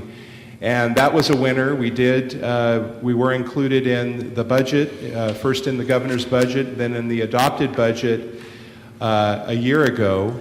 And that money, $150,000, is I'm asking for authority of the commission to approve the scope of work that is included in the commission member packets, and even though I know I'm not supposed to do this, we did provide a red line version with very modest changes. I'm only doing this because it's modest changes that is in front of all of the commissioners. It's a single page, two-sided. I draw your attention to it now. For the audience members, there are copies of that on the table back there by Galen. I would characterize these red lines as really just technical in nature, really. We did add the Delta Conservation Framework to the list of ecosystem restoration type measures that we're asking our consultant to confer with. But other than that, it's just some minor word changes. I don't think anything substantive. This commission, you have granted your executive director authority to approve contracts and agreements in an amount up to $100,000. This is above that amount. I'm asking for your support, your approval to be able to enter into an agreement. And in this case, let me explain the path that we're headed down with this work. Our intention, and I feel pretty confident that we will be going down this route is to enter into an interagency agreement with California State University, Chico. They have the primary personnel that would be working on this. However, they do have a primary sub-consultant on their team who is Dr. Jeff Michael, who many of you know from his work on the 2012 Economic Sustainability Plan. He would be playing a very central role in pulling together the information outlined in these 4 tasks in the scope of work. So our intention is to work through an interagency agreement. Time is of the essence for us because this money has a fuse that expires on June 30th. Being able to contract with Cal State University Chico is a relatively easy process for us to do. I am asking for the Commission's endorsement of my ability to enter into this agreement in an amount not to exceed $150,000. Our intention is to utilize the scope of work in the agreement that you see before you. I can certainly go into more detail about the personnel at California State University Chico. Suffice it to say that they're a group of economists and geography specialists, including the Geographic Information Center, which we are currently working on to prepare mapping, and we've been very impressed at the staff level with the work that they have been able to do. So the staff report on this item includes a timeline. I will draw your attention to one revision to this timeline, which is step number 2 or event number 2, which is release of a request for offer. We are going down a slightly different path with this and intend to complete this work through an interagency agreement. So given that it is an interagency agreement, we do not need to go to through a public review process. We don't have to receive competing bids. We can, in essence, contract solely with the entity, which in this case would be Cal State University Chico. I thought you were going to say May 19, 2018, because it is an interagency. Well, and that's worth noting, too. That was one of the red line changes in the scope of work, is that we were wanting to be ambitious and get the work completed within a year, but the folks we talked to at CSU Chico pushed back hard on that, and so we're proposing that this work be completed over an 18-month period. However, the first task, which is for us a real critical step to update the data about the Delta Ag economy, they have promised that within a much compressed time frame, and that actually is an important work product to enable them to complete tasks number 2, 3, and 4. So we do expect within probably about 9 months' time to have this updated snapshot of the Delta Ag economy. That will be very useful not only to us, but to the Delta Stewardship Council, even to the Delta Conservancy. And so that's useful information that has broader applicability than just our own commission.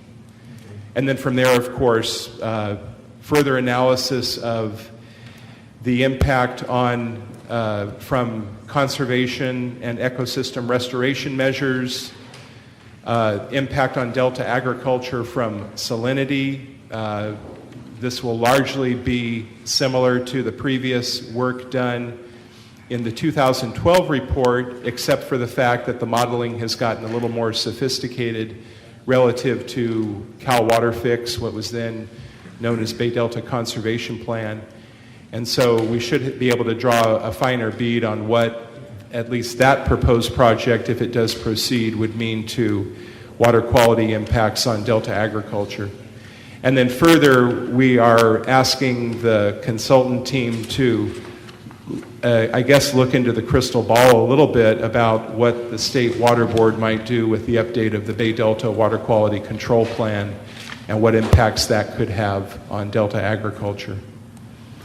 And then finally, the fourth task would be taking a look at climate change and adapting to climate change.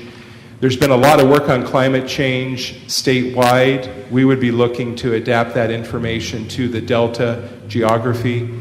And this might be the most speculative of all, of course, because there's a lot of different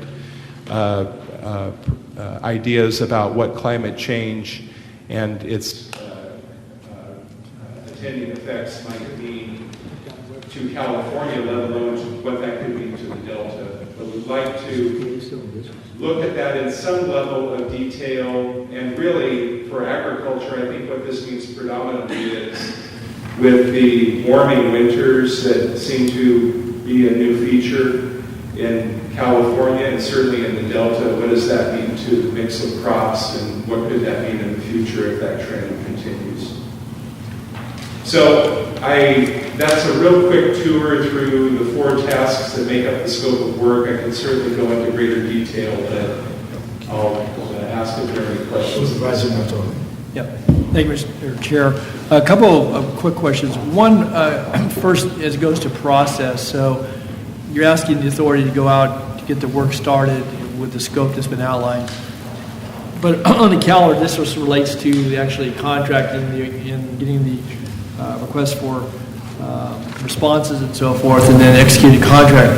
What's the process once the tasks are either completed or ready for consideration? So there is a process, because again, recalling full well, as many commissioners will, and others in the audience, we spent a good deal of time talking about the draft economic sustainability plan. This is an update the first go round, but then also asking in some cases for more information and clarification. So does the 18 months as a timeline account for that, for public dissemination of the update? It may not be as complicated as first go around, but nonetheless we're building off with new information in some cases. So what's the again in brief, what's your plan for that? Yeah, we are absolutely committed to weighing in with the Commission on a regular basis about this work, and more importantly, vetting the work throughout the Delta community.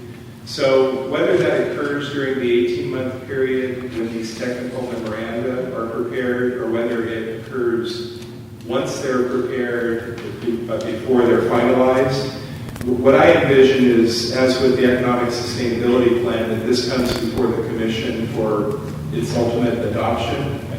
And then, as with the economic sustainability plan, the recommendations that were derived from that work were presented in a proposal to the Delta Stewardship Council for amendment of the Delta plan.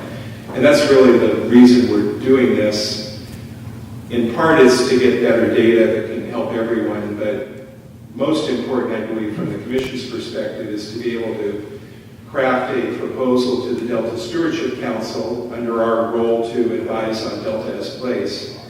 And as the statute says, if it's deemed feasible by the council, they must adopt it. So we'll want to work with the Commission.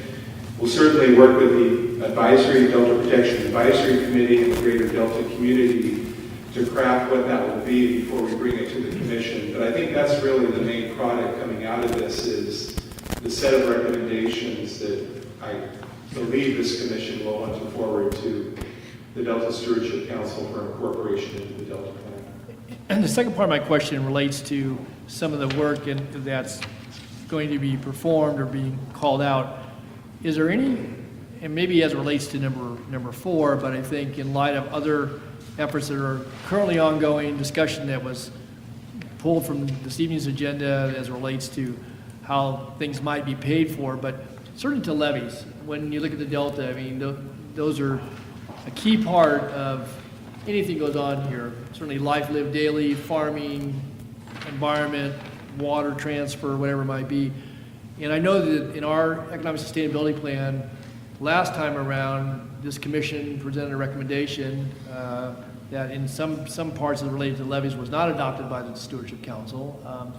And I guess my question is there any intent to recognize the other work that's going on currently that maybe before the Stewardship Council, but is there any intent to revisit that in the case of, I guess, District 4, you talk about climate change, because I know in some quarters, they talk about the inability, folks will, paint a dire picture of the Delta and talk about how levees, whether related to seismic activity and or towards climate activity, they're not going to be sustainable.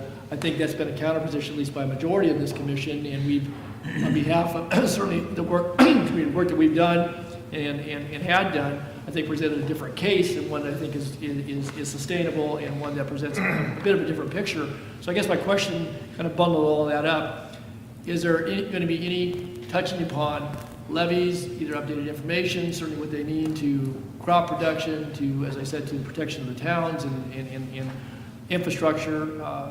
Is there anything to be considered? Because I don't even think I see levees mentioned once at all. Yeah, it really is not mentioned in the scope of work. I think primarily because we have limited ability to really tackle things. I think it would be entirely appropriate in the Commission's transmittal of recommendations to the Delta Stewardship Council to include any recommendation it would care to make about continued improvements to Delta levees. We've been transmitting that message consistently through the Council's development of the Delta levees investment strategy to very limited effect, I'm sorry to say, but we will continue to advance that message.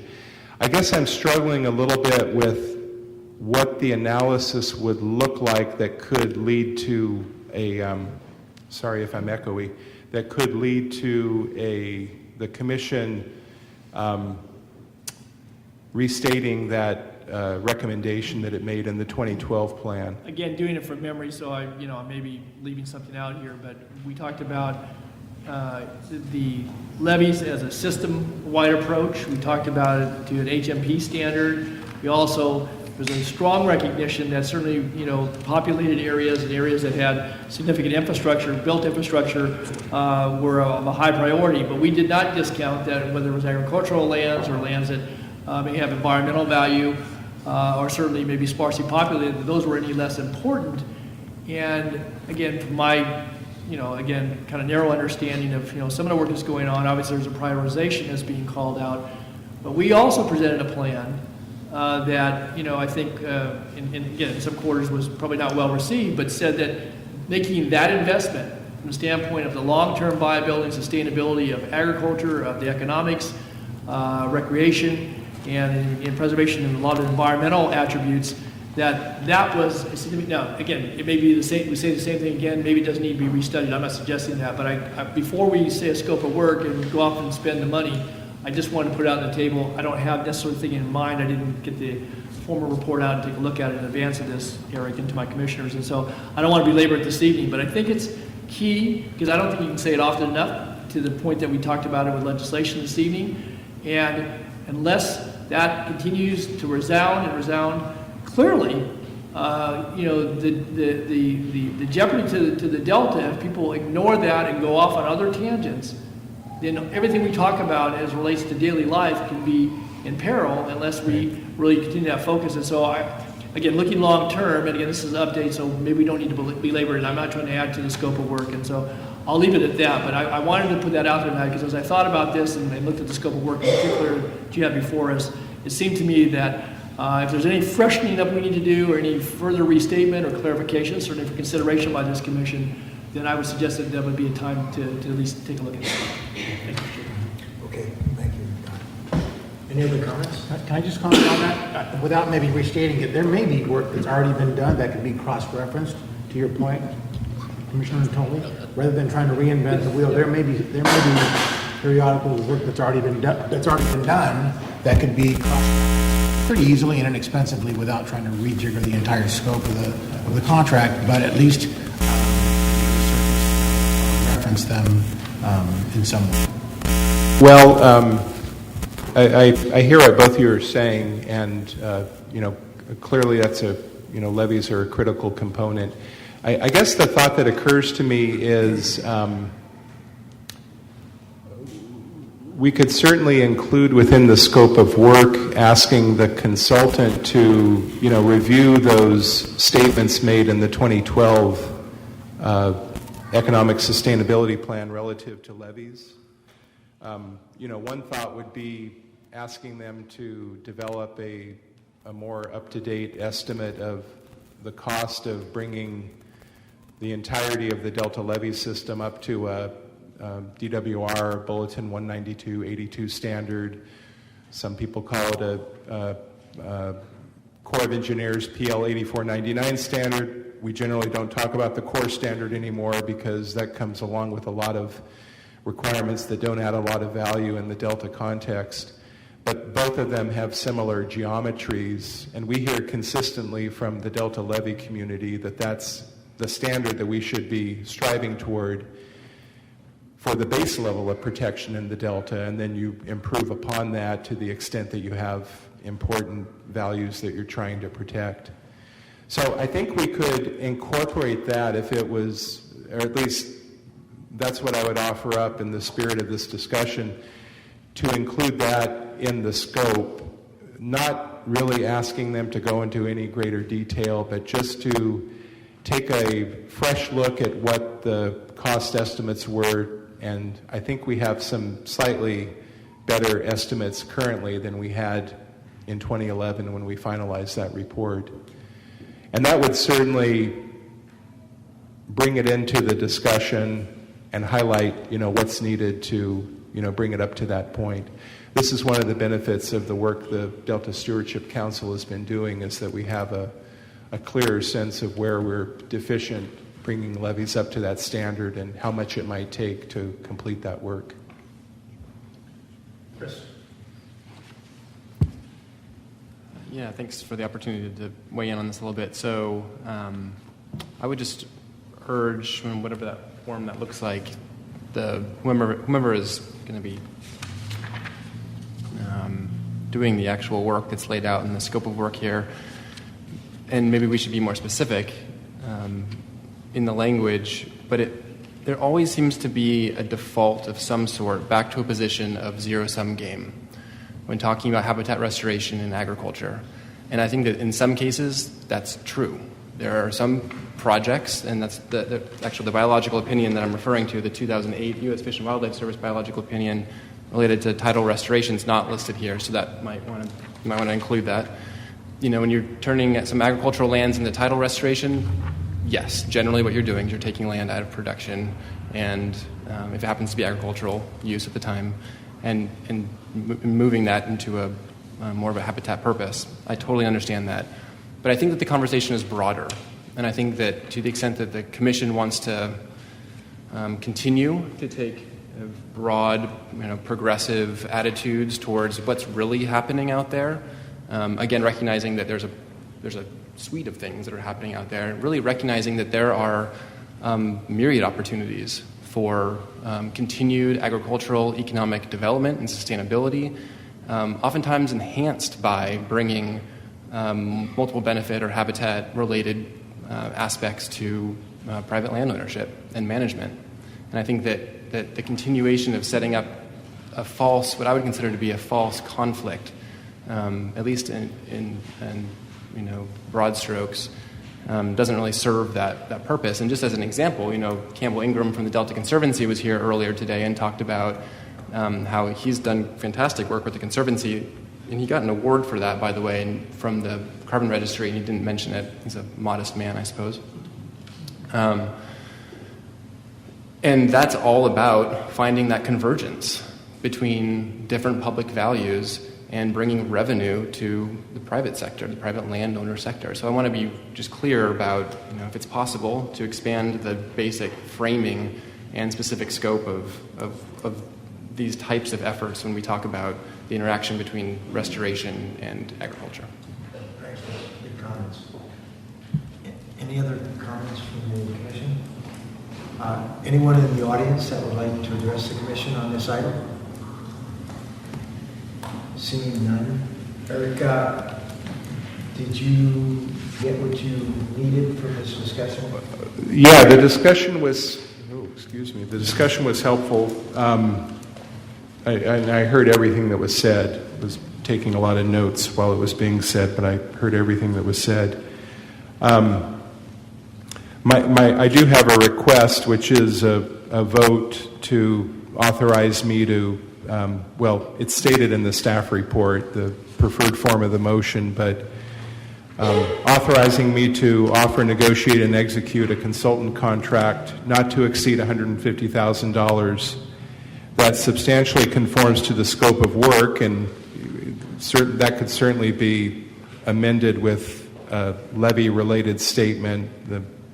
My comment earlier about how best to incorporate levies in that, I guess, would be my recommendation, that we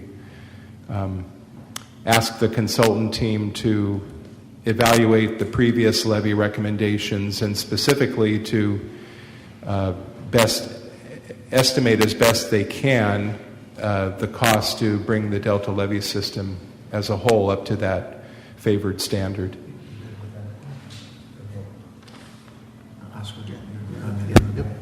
Chris? I would just be curious to know if Erik has similar thoughts about my comments. I'm sorry? I was just wondering if you had similar suggestions for how to incorporate the spirit of my comments. I think I'll need some help on that, because I mean, to my reading, I think we do incorporate it within task 2. I mean, we certainly talk about a distinction between restoration that precludes agriculture and restoration that restricts agriculture. I don't know, maybe I didn't capture what I was hearing from you, but I think the basic point was, and maybe it's just a semantics issue, but to make sure that whomever does this work begins with the mindset that restoration, whether it's total conversion or what you just pointed out, this restriction, think about the language we're using, it's not always a harm. So to the extent that we can identify as a Delta Protection Commission opportunities for economic enhancement that are brought to bear because of the interaction and the infusion of big thinking related to how to do wildlife-friendly work here, I think that would be useful. okay. I guess I'm not quite understanding what exactly that means. I mean, even the economic sustainability plan is looking at the economy of the Delta, and in this instance, we're looking specifically at the agricultural economy of the Delta. So, I don't think I don't think we have to go out of our way to say restoration is bad, but the whole purpose of this is to look at the impact to the Delta economy and specifically the agricultural economy from different activities.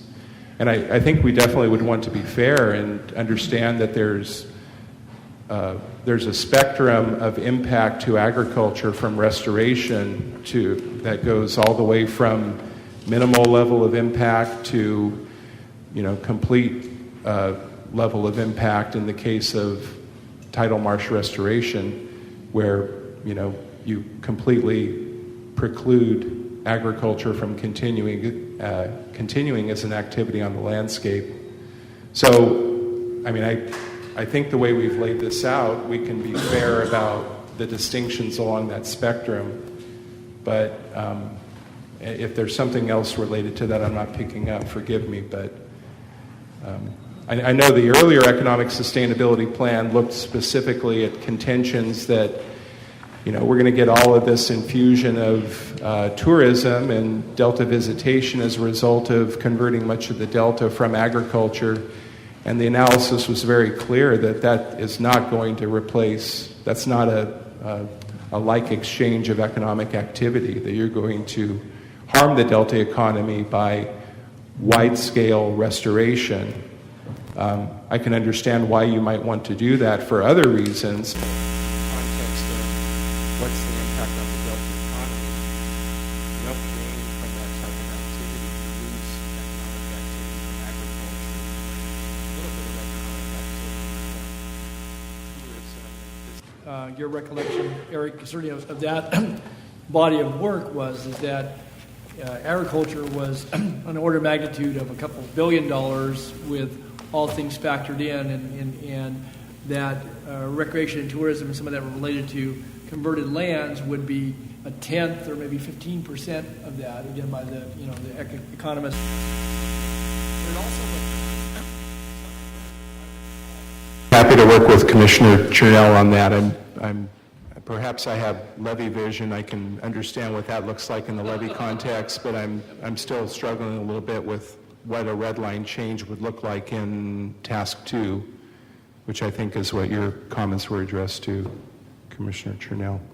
But I'd be happy to work with him and see if we can make some adjustments to that. Roll call vote then? Yes. I'm running out of roll call pages here. Chair Thompson? Yes. Vice Chair Villegas? Yes.